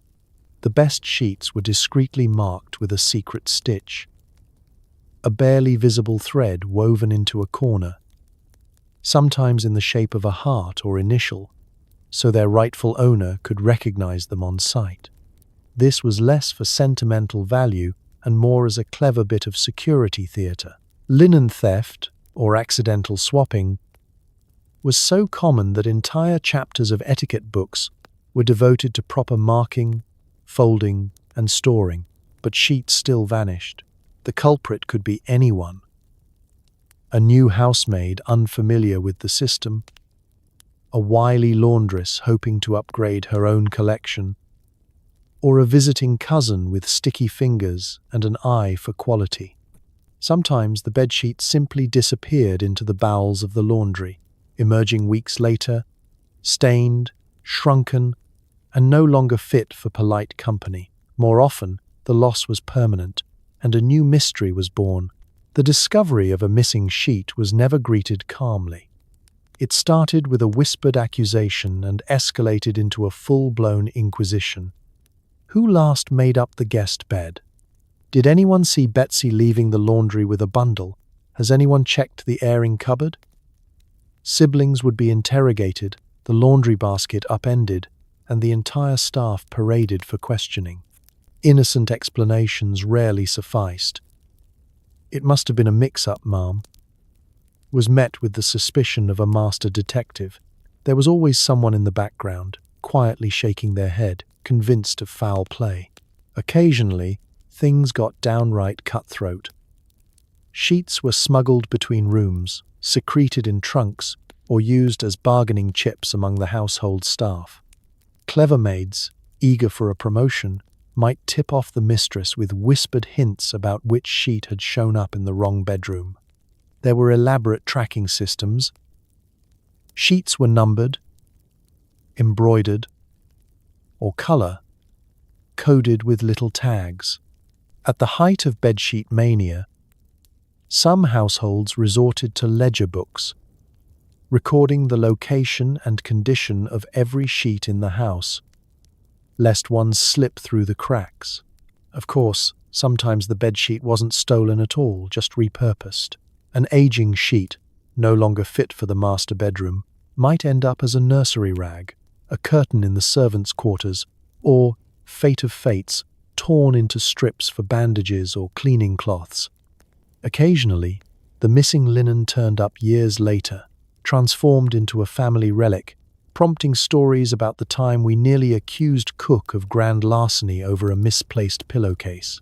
But nothing, truly nothing, matched the drama of a bedsheet gone missing just before the arrival of important guests. Out came the magnifying glass, sometimes literally, as every scrap of fabric was examined for the secret mark. The best amateur sleuths took pride in unmasking the culprit, sometimes with righteous vindication, sometimes with sheepish apologies when the sheet was found, misfolded, at the back of the airing cupboard. So tonight, as you wrap yourself in crisp, impersonal sheets that nobody's likely to covet, spare a thought for the Victorians. For them, laundry day was a high-stakes game of espionage, full of drama, accusations, and tiny triumphs stitched into every corner. Sleep well and keep an eye on your pillowcase. You never know who's watching. Romance, Victorian style. Separate beds, sometimes separate rooms. Because nothing said true love like a strategically placed pillow wall and a door that locked from both sides. The official explanation, health. The unofficial explanation, snoring. Let's wander into the master bedroom, if you dare, and peek behind the closed doors of Victorian romance. In the popular imagination, the era might be all courtly hand-holding and steamy, candlelit declarations, but the truth is, well, a little chillier. For most respectable couples, bedtime was not about snuggling up close, but about preserving a dignified, health-conscious distance. 2 beds, sometimes 2 rooms, and a nightly routine that made even the most harmonious marriage feel like a polite treaty between rival states. Why the separation? The first reason Victorians would give you, if they gave any reason at all, was health. In an era terrified of miasmas, night air, and anything that could potentially waft in and ruin your lungs, sleeping next to another warm body was viewed with suspicion. What if your spouse caught your cold, your cough, or, heaven forbid, your snoring? Separate beds offered the promise of fresh air, unshared germs, and a blissful night's rest, provided, of course, you didn't mind the crushing loneliness and the icy draft from the open window. But let's be honest, health was just the polite excuse. Beneath the surface, the separation was about boundaries, physical, emotional, and, let's be real, auditory. Snoring was the #1 home wrecker in Victorian England. If you think a modern CPAP machine is unromantic, just try listening to someone snore like a sawmill through 3 layers of ticking, a velvet bed curtain, and a strategically placed bolster pillow. Separate beds were the only thing standing between many marriages and a crime of passion. Then there was the issue of routine. Men and women had very different ideas about what constituted a good night's sleep. Husbands liked to fall asleep with the windows open, letting in the bracing English air. Wives, meanwhile, preferred to keep warm, stuff up every crack with a rolled-up towel, and sleep under a pile of quilts heavy enough to qualify as weight training. Separate beds meant you could construct your own climate zone. Arctic for him, tropical for her, without starting a marital Cold War. Let's not forget propriety. For the middle and upper classes, separate beds, or even rooms, were a sign of refinement, discipline, and crucially, a way to avoid awkward household gossip. Servants might come and go at all hours. Children might barge in unannounced. Nosy mothers, in-law, were always hovering nearby. The very idea of sharing a bed every night was considered a little, well, uncivilized. You could love your spouse dearly, but why risk even a whiff of impropriety? Plus, the Victorians adored rules, especially the kind that made everyone a little uncomfortable. Of course, just because beds were separate didn't mean romance was off the table, just off the mattress. Visits between beds, or rooms, were a delicate dance, governed by more etiquette than a royal wedding. A gentle cough, a tap at the door, a whispered conversation about the weather, these were the tools of the Victorian flirt. And when duty, or desire, called, the tryst was always followed by a hasty retreat back to one's own side, lest anyone get ideas. After all, too much togetherness was thought to weaken the body, the will, and, perhaps most importantly, the household reputation. Still, it wasn't all cold feet and emotional distance. many couples grew to love their independence. You could read late, toss and turn, or indulge in a midnight snack without fear of disturbing anyone, except the maid, who would raise an eyebrow at the crumbs in your sheets. For those who truly needed each other's company, a shared bed could be arranged for special occasions, anniversaries, thunderstorm anxiety, or of course, conjugal duties, then promptly dismantled before dawn. So, as you stretch out in your own space tonight, maybe with your partner a comfortable arm's length away, or maybe blissfully alone, thank the Victorians for blazing the trail.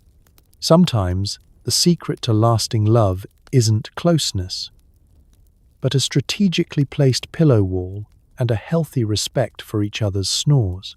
Sleep well, and remember, true love means never having to fight over the covers.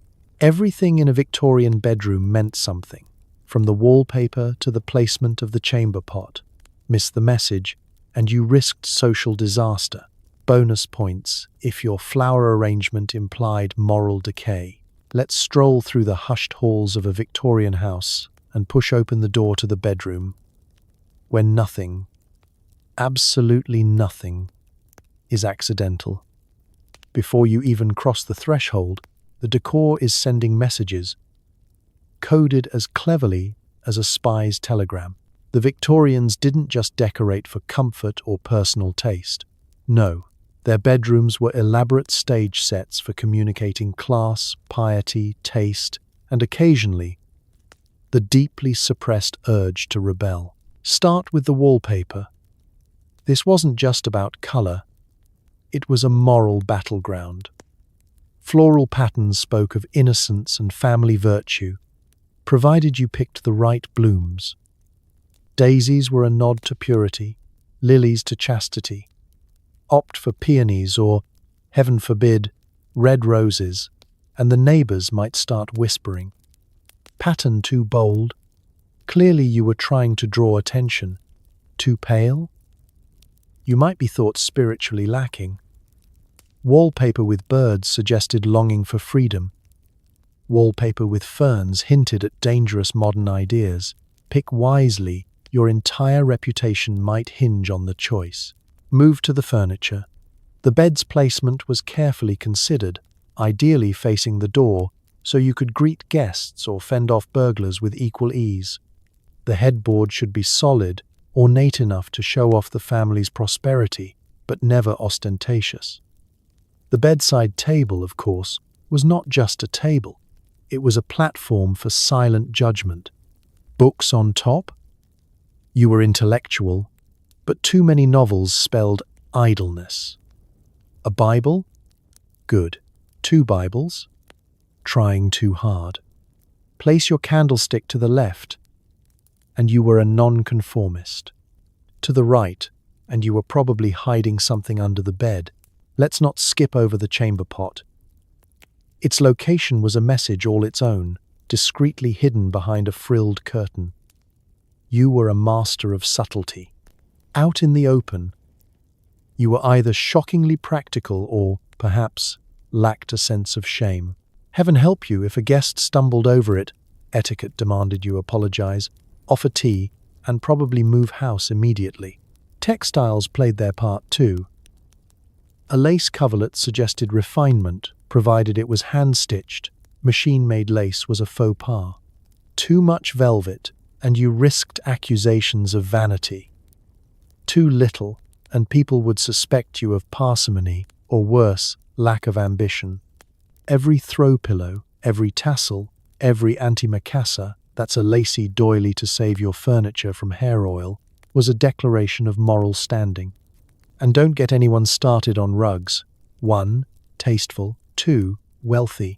3. Dangerously close to decadence. The real minefield was the flower arrangement. Victorians loved the language of flowers. A complicated code where every petal meant something. A bunch of violets, faithfulness, lavender, devotion, marigolds, grief. Mix in a single white rose, and suddenly you're sending signals about purity. Or, according to some, secret regret. The wrong combination could ignite family scandal, especially if placed by the bedside. More than one romance was rumored to have begun or ended with a suspiciously symbolic bouquet. Art was another matter entirely. A tasteful print of a landscape was safe, but a portrait with too much visible ankle? Scandalous. Watercolors of foreign cities? Either you were cultured or just showing off. A mirror on the wall might hint at vanity, but no mirror was almost as bad. Clearly, you had something to hide. Every knick-knack and keepsake was analyzed for hidden meaning. An empty vase? Either you'd fallen on hard times, or you were making a statement about the fleeting nature of youth. All of this careful coding led to some truly legendary blunders. The wrong pillow arrangement could ruin a marriage proposal. A misaligned chair might spark a week of gossip.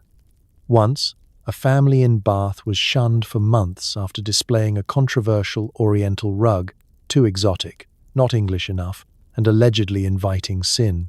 So, tonight as you lay back in your blissfully meaningless bedroom, remember, for the Victorians, decor was more than style. It was social survival. One antimacassar at a time. Sleep well, and may your wallpaper never betray you. Reading in bed was frowned upon. Reading novels? Practically a criminal offense. Victorians hid their guilty reading pleasures where no one would look. Under the pillow, inside hymnals, or up a baggy sleeve. Imagine the scene. It's late.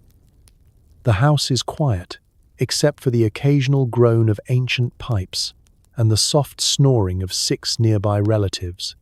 You lie beneath a mountain of itchy blankets, one hand sneakily sliding a slim volume out from under your pillow. Not the Bible, not the Psalter, but a forbidden novel wrapped in a spare handkerchief for secrecy. You're about to embark on a journey. No ticket required, no passport needed, just a little courage and the willingness to risk familial shame for a few stolen pages before sleep. Why all the secrecy? To the respectable Victorian, reading in bed wasn't just bad for your eyes, it was a moral hazard. Novels, especially, were viewed with suspicion. Too much fiction could inflame the imagination, disturb the nerves, or, worst of all, lead to disobedient dreams. Girls caught with a romance under their pillow risked parental lectures, social disgrace, and a series of cautionary tales about cousins who once read Ivanhoe and never married respectably. Boys reading penny dreadfuls faced confiscation. And sometimes, extra chores as punishment for mental idleness. And yet, the lure was irresistible. Bedtime was the only moment when you could be sure of relative peace and privacy. Siblings asleep, parents distracted. This was your chance. You read by candlelight, risking wax drips on the quilt, or by the dying glow of the hearth, straining your eyes and praying you wouldn't get caught. Some families had a designated lookout, whose job was to cough loudly or knock over the chamber pot if footsteps approached. If you were lucky, your book could be slipped inside the covers of a hymnal or a respectable educational tract. Decoy reading, perfect for fooling even the nosiest aunt. The choice of reading material mattered.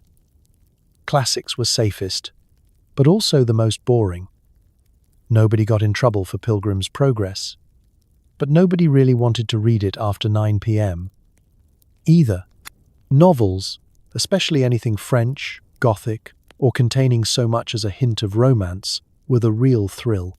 Borrowed from friends, passed hand to hand at school, or smuggled home from the circulating library, they bore the scars of clandestine use.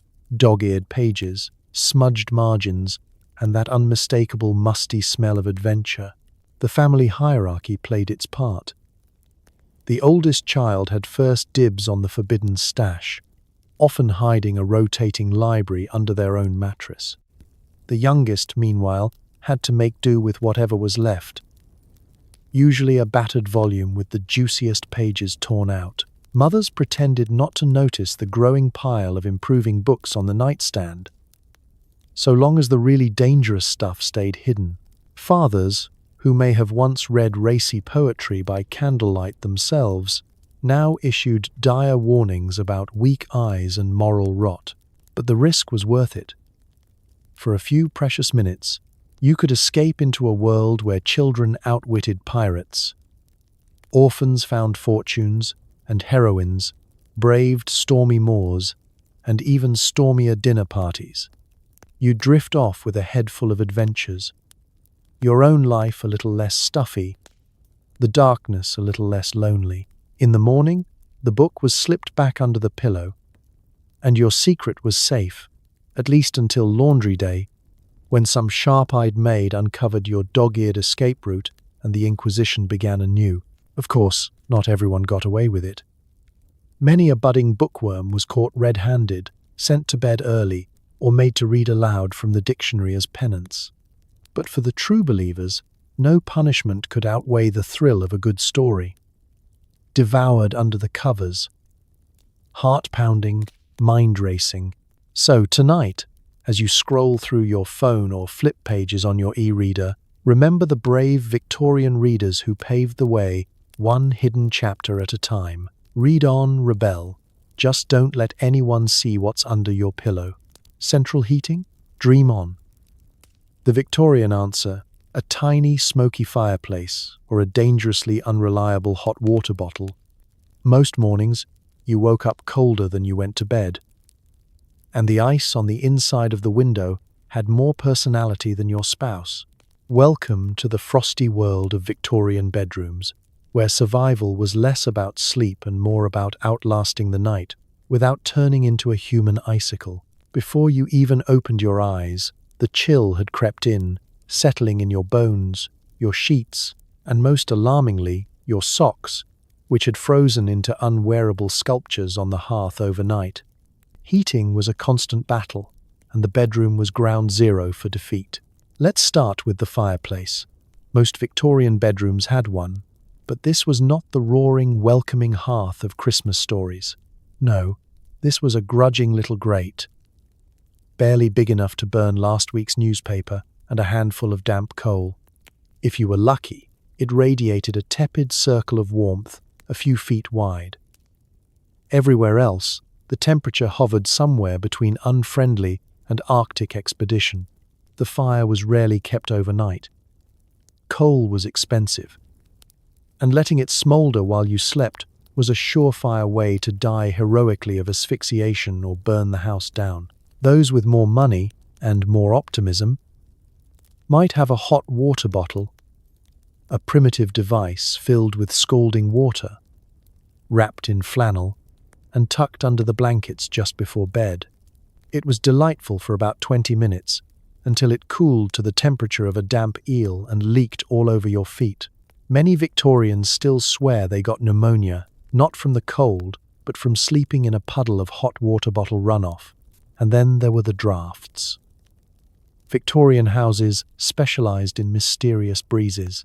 No matter how many towels you stuffed in the windows, how tightly you pulled the curtains, or how many relatives you wedged into the bed for shared body heat, the wind always found a way in.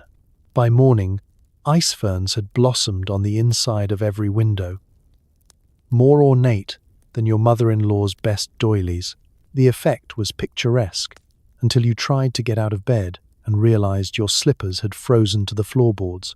What about extra blankets? Yes, and more yes. The Victorian approach was to add layers until movement was physically impossible. Sheet, wool blanket, counterpane, quilt, old horse blanket, another sheet for luck, and then the family cat for good measure. This meant that getting out of bed was a full-body workout, and actually reaching the chamber pot required the determination of an Olympic athlete and the flexibility of a circus contortionist. Bathing? Forget it. Anyone foolish enough to attempt a morning wash in January was doomed to icy misery. Water in the ewer froze solid, towels crackled like autumn leaves, and anyone caught in the act was regarded as a daredevil or perhaps just unhinged. The wise waited for noon, or until spring, whichever came first. Evenings brought a repeat of the heating ritual. You might sit by the fire to warm your hands, toes, and maybe a slice of bread, before running for the bed and diving beneath the covers like a seal escaping a polar bear. Parents told their children bedtime stories not to entertain, but to distract from the relentless cold. Once upon a time, there was a family who didn't shiver. The end. Despite the misery, Victorians wore their suffering like a badge of honor. Letters and diaries are full of proud complaints about the previous night's frostbite and stoic tales of waking to find your breath hanging in the air like a small cloud. And if all else failed, you just blamed the cold for everything. Missed chores, sour moods, and marriages gone frigid. So tonight, as you nudge up the thermostat, slip your feet into pre-warmed slippers and thank the universe for double glazing. Remember, you are living the Victorian dream, just with central heating. Sleep well, and may your water bottle never betray you. Morning in a Victorian bedroom was an orchestra of coughs, squeaky bed springs, distant church bells, and someone banging a gong because alarm clocks were unreliable. Sleep in? Not a chance. Picture this. It's barely light out. The cold is biting through your bed curtains, and before you can even open your eyes, the household symphony begins. Somewhere, a child hacks up last winter's cold. Down the hall, the floorboards announce the arrival of every slippered foot, every shuffle, every dramatic stomp of a teenager determined to remind everyone that mornings are, in fact, tragic. You try to squeeze in 5 more minutes of sleep, but it's hopeless. Church bells start tolling the hour with all the subtlety of a medieval warning. If you live near the center of town, there's a cacophony of competing chimes, each set a little off from the other, so you're treated to a symphonic snooze alarm that never lets up. Some homes, either lacking a church nearby or simply distrustful of bells, employ the services of the knocker-up, a person whose entire job is to bang on windows or doors at an agreed-upon hour with a stick or a handful of gravel. The original group text, but even more persistent. And then there's the household's own alarm system, the family gong. No gentle digital melody here, just a heavy brass disc hung near the stairs, struck with enough enthusiasm to rouse the entire house, and probably half the neighbors. If you've ever wondered what it's like to wake up in the middle of a shipwreck, this is your answer. The gong doesn't stop until everyone's accounted for. So you either crawl out of bed or accept being late for breakfast and life in general. Next, the bed springs begin their protest. Victorian beds, stuffed with whatever material was cheapest that week, did not believe in subtlety. Every roll, stretch, or attempt to stand sent up a chorus of metallic groans and creaks, warning the world that someone was on the move. Combine this with the collective exodus to the chamber pot, and the morning atmosphere was less peaceful retreat and more bustling train station at rush hour. Of course, not everyone jumped straight out of bed. The older generation, grandparents, aunts, that one mysterious uncle who seemed to subsist entirely on boiled sweets, took their time, warming stiff joints, donning layers, and issuing a running commentary on the day's aches and pains. Their soundtrack was a blend of muttered curses, enthusiastic throat clearing, and the occasional hymn snatched from memory. For the children, it was a mad dash to claim the warmest spot by the fire or the least damp pair of socks. Breakfast didn't wait for stragglers. The kitchen below was a flurry of clattering pots, the hiss of the stove, and the barking of whoever was in charge, usually the housekeeper, occasionally the dog. The scent of burnt toast, weak tea, and porridge boiling over offered their own pungent alarm clock. If you were lucky, there was bread left over from yesterday. If not, well, hope you like cold pottage.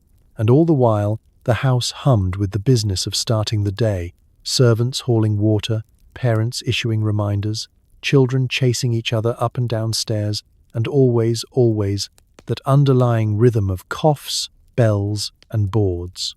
The only true moment of calm came when everyone left the bedroom at last, abandoning the tangle of sheets, the empty hot water bottle, and the hope that maybe, tomorrow, you'd get to sleep in. So tonight, as you set your gentle, customizable alarm and close your eyes in blissful silence, spare a thought for the Victorians, woken not by choice, but by a full-blown musical number they never asked for. Sleep well, and may your dreams be free of brass gongs and drafty floorboards. Every week, it was time to wage war on the bedroom. Dusting, beating rugs, boiling sheets, and discovering new species of mold under the bed. Forget spring cleaning, Victorian bedrooms needed an exorcism. Welcome to the Victorian bedroom, a place where dust didn't settle, it conquered. No matter how many antimacassars, lace doilies, or desperate prayers you deployed, grime was always winning. And so, once a week, sometimes more, if you had a particularly enthusiastic housekeeper or a mother with strong opinions about dust bunnies, the entire household geared up for battle. Cleaning day was not a gentle, meditative affair. It was a full-contact sport. The first line of attack, opening every window, no matter the weather. Victorian England was famously damp, so this mostly just let in more moisture. But tradition demanded fresh air, along with a gust of soot, a colony of flies, and the occasional neighborhood cat. Once the air was renewed, the dusting began. Forget feather dusters. It was all about sturdy cloths and good old-fashioned elbow grease.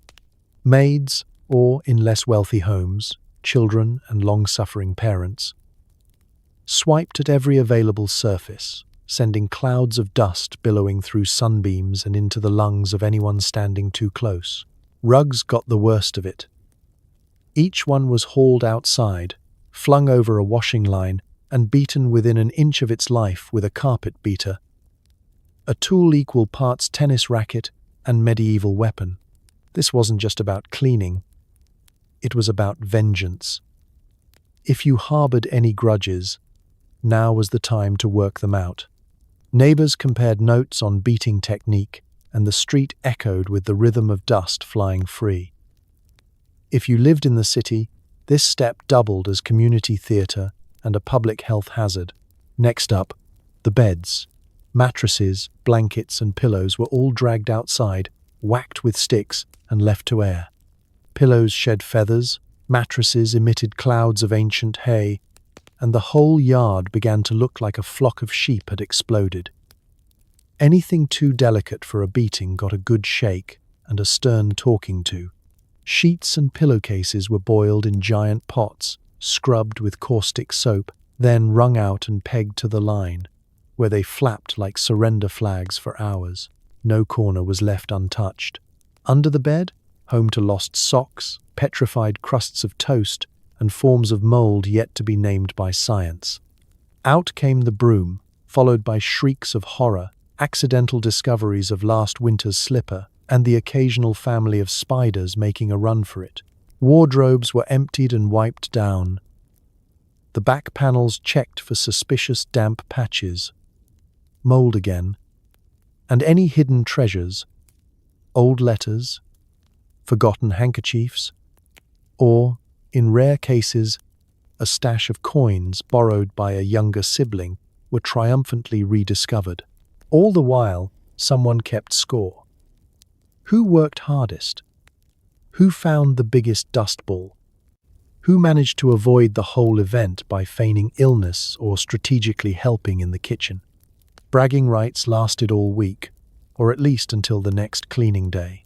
And then, of course, there were the finishing touches. Sachets of dried lavender and rose petals tucked into drawers, a spritz of cologne on the pillowcase, to mask the lingering scent of boiled soap, and a triumphant inspection by the head of the household. One last look under the bed for stray pets or relatives. And the room was officially, if temporarily, restored to order. So tonight, as you drift off in your dust-free haven, remember the valiant souls who faced dust, decay, and unspeakable underbed horrors without the help of a vacuum. Sleep well, and don't be alarmed if you dream of flying pillows and rampaging carpet beaters. For the Victorians, cleaning day was the real haunted house, complete with shrieks, curses, and the occasional supernatural discovery. The sick room was the crown jewel of any Victorian home, a special bedroom reserved for when someone got the sniffles or, more likely, a mysterious Victorian malaise. Being an invalid meant breakfast in bed, endless cups of beef tea, and the right to ring a bell for dramatic effect. Just don't look too healthy, or you'll be forced back into family life and real chores. Let's tiptoe into the sick room, the most coveted territory in the Victorian household. While most bedrooms overflowed with siblings and questionable smells, the sick room was an oasis of solitude, plush pillows, and undivided attention. Achieving invalid status wasn't just about actual illness. It was as much about timing, performance, and a dash of luck. In a world where actual medicine was mostly wishful thinking and half of all ailments were labeled as nerves, getting sick could almost be seen as an art form. First, you had to convince everyone you were genuinely suffering. A delicate cough here, a pale expression there, and the subtle refusal of third helpings at dinner. Once word spread that you were looking a bit peaky, the process began. You'd be shepherded into the sick room, tucked into a bed made up with the good linen, and surrounded by an arsenal of home remedies. Hot bricks for your feet, mustard plasters for your chest, and more blankets than a linen shop's clearance bin. Now, the real perks began. Breakfast in bed, thin gruel, stewed apples. Or, for those truly living the invalid dream, endless rounds of beef tea, a Victorian superfood somewhere between broth and disappointment. Sips of barley water, glasses of sherry for strength, and a constant stream of boiled sweets to soothe the throat. Anything, as long as you looked grateful and didn't actually finish the food too quickly, which was a sign you might be faking. Of course, being an invalid was as much about theatre as it was about illness. The invalid's bell, a dainty silver instrument kept at the bedside, was both tool and talisman. Ring it for water, ring it for your book, ring it just to see if anyone's paying attention. The family would come running, mother with her concerned frown, siblings with poorly concealed envy, and a rotating cast of aunts offering unsolicited advice. Have you tried leeches, dear? But beware.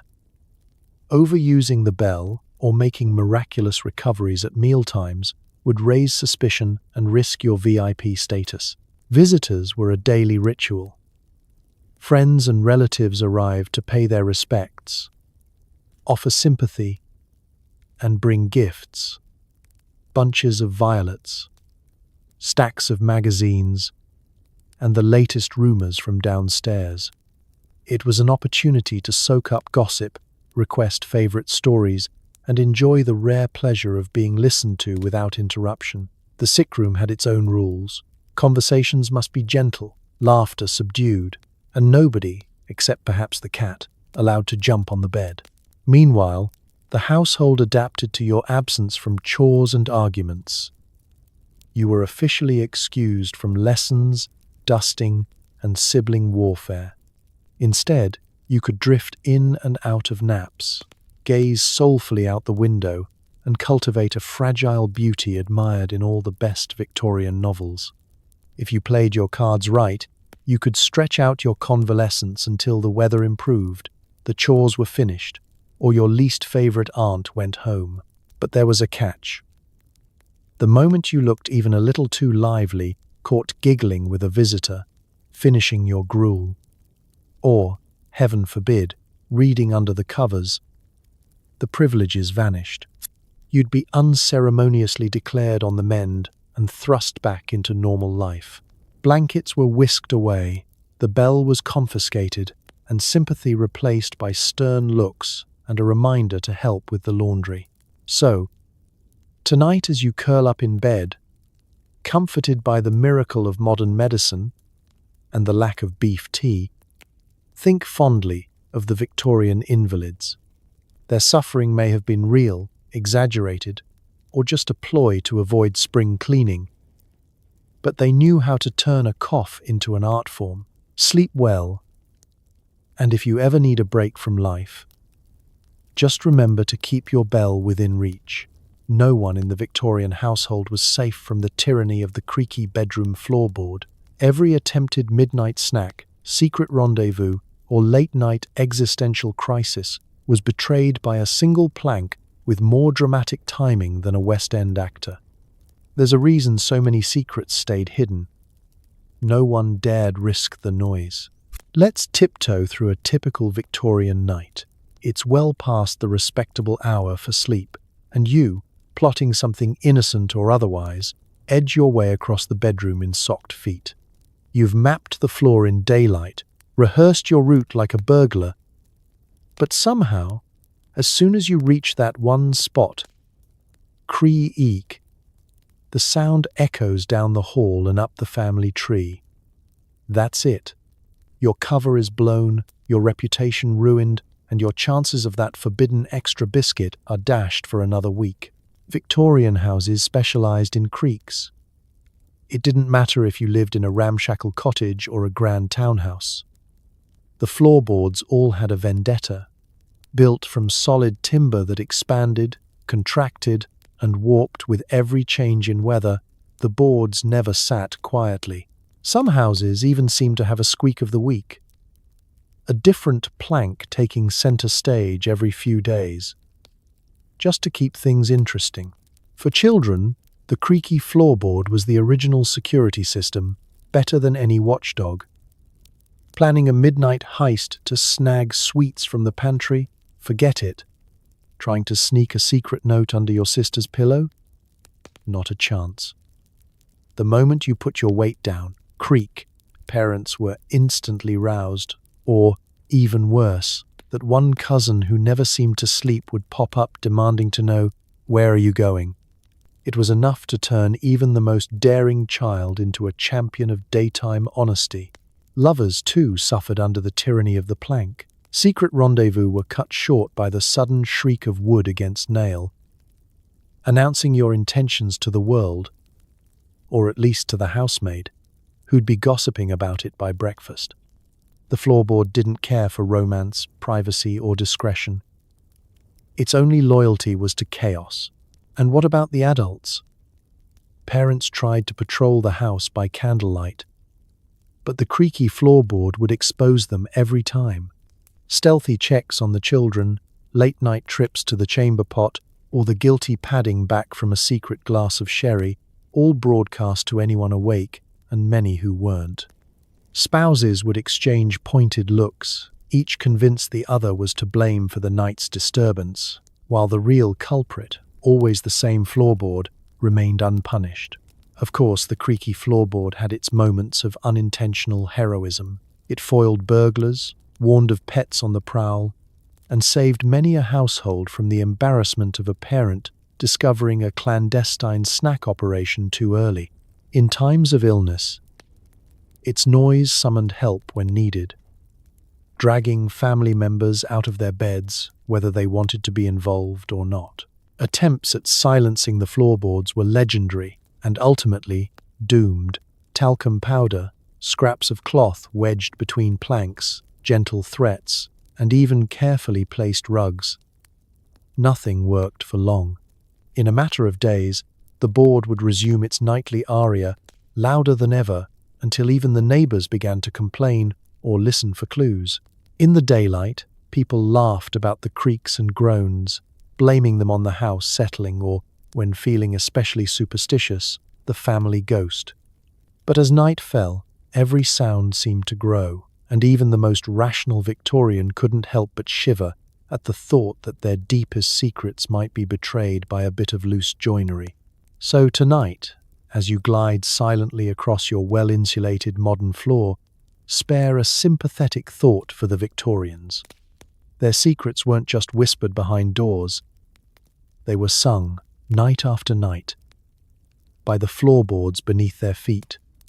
Sleep well, and may your own midnight snacks go undetected. Bedrooms were never truly private, especially with servants lurking just outside the door, ready to answer bell pulls or accidentally overhear every whispered family argument. In the upstairs-downstairs ballet of Victorian life, even your deepest secrets were only as safe as the housemaid's memory and her willingness to sell a story to the neighbours. Let's enter the grand Victorian household, where life behind closed doors was anything but secret. The most intimate bedroom scene could quickly become a public affair, thanks to a complex web of bells, footsteps, and ever-present ears just waiting to catch a whisper out of place. You might have thought your room was a refuge, but in truth, it was just another stage on which the great drama of the household unfolded, audience included. Start with the bell pull, a seemingly innocent tassel hanging near the bed, used to summon assistance at any hour. It's hard to overstate the power of this little cord. With a single tug, you could bring the entire machinery of the house to your bedside, housemaids with hot water, footmen with tea, butlers to glower disapprovingly at your choice of nightcap. But with every ring came risk. That bell travelled via a system of wires and pulleys through the walls, clanging in the servants' quarters like an alarm clock from hell. No request for privacy ever survived the Victorian bell system. The minute you rang, half the house was speculating about your needs, health, and character. Servants were everywhere and nowhere, moving quietly through passages and back stairs designed to keep them out of sight but always within earshot. Bedrooms were seldom completely private. Someone was always cleaning, fetching, or making up the fire. The housemaid's feather duster became a tool for both dusting and collecting intelligence. She might overhear a quarrel about missing bedsheets, catch a mumbled confession, or, on a really good day, witness the fallout of a family scandal in real time. And while most kept their heads down, a juicy tidbit could find its way downstairs faster than a dropped spoon, morphing into legend by the time it reached the kitchen. Eavesdropping was the household's unofficial sport. Footsteps creaked outside doors, shadows flickered under thresholds, and anyone with something to hide learned to whisper or write notes passed discreetly under the covers. Bedroom doors were paper-thin, and even the thickest velvet curtain couldn't muffle the gossip travelling by word of mouth and well-tuned ear. Secrets were currency, and servants were expert bankers, sometimes exchanging a scandalous nugget for a small raise, a quiet afternoon, or just the pleasure of seeing their employer blush. The class divide made things even more interesting. For the family upstairs, privacy was assumed. For the staff below, it was non-existent. Still, the balance of power was never quite what it seemed. Housemaids kept track of who favoured late-night snacks, who quarrelled over blankets, and who maintained suspiciously regular migraine episodes, requiring long naps in the afternoon. It was a world where a pillow out of place, an empty wine glass, or a hastily slammed door spoke volumes. Children were the worst offenders, little spies in nightgowns, darting in and out of rooms, catching every snippet of adult conversation. Parents learned to phrase disagreements as code, disguising their meaning for all but the most determined listeners. If a housemaid caught you reading a forbidden book or sneaking extra food, you might find yourself the star of kitchen gossip for weeks to come. Of course, not every servant used their knowledge for personal gain. Many took secrets to their graves, bound by loyalty or simple self-preservation. Others cultivated a network of informants, trading tales across the garden wall, or even, on occasion, to the newspaperman down the street. Victorian society thrived on rumour, and the household was a well-oiled machine for producing and disseminating it. So tonight, as you enjoy the silence of your own room, free from the threat of eavesdropping staff or the judgmental clang of a bell, spare a thought for the Victorians. Their secrets were never truly safe, their bedrooms never truly private. In the end, everyone danced to the tune of the social ladder, one bell pull at a time. Sleep well, and may your only audience be the cat. So tonight, as you drift off in your own bed, no chamber pots under the mattress, no arsenic in the wallpaper, no relatives camped out in your closet, maybe take a moment to appreciate just how gloriously uneventful your bedroom really island. The Victorians survived nights of shuffling siblings, social anxiety over pillowcases, and more creepy-crawly surprises than a haunted house in October. They dealt with locked boxes of secrets, etiquette rules for their own furniture, and enough nightcaps to host a small regatta. Let's honor them for their resilience, their endless inventiveness, and their uncanny ability to hide absolutely everything under the bed. Because while their bedrooms might seem ridiculous to us, overflowing with lace, rules, and the constant threat of fainting, these spaces were also refuges, theatres of daily drama, and the setting for generations of midnight confessions and accidental discoveries. Tonight, as you stretch out on memory foam with your thermostat set to just right, maybe send a quiet thank you to those ancestors who endured itchy wool, mysterious stains, and the relentless campaign against visible furniture legs. Because history proves people are nothing if not stubborn, hopeful, and, let's face it, a little bit absurd. And if you find yourself awake at 3 a.m., pondering what's under your bed, remember, at least it's probably not a mouse, a chambermaid, or a bottle of cologne strong enough to knock you out till morning. Sleep well, dream strange, and may your secrets stay exactly where you left them. Good night.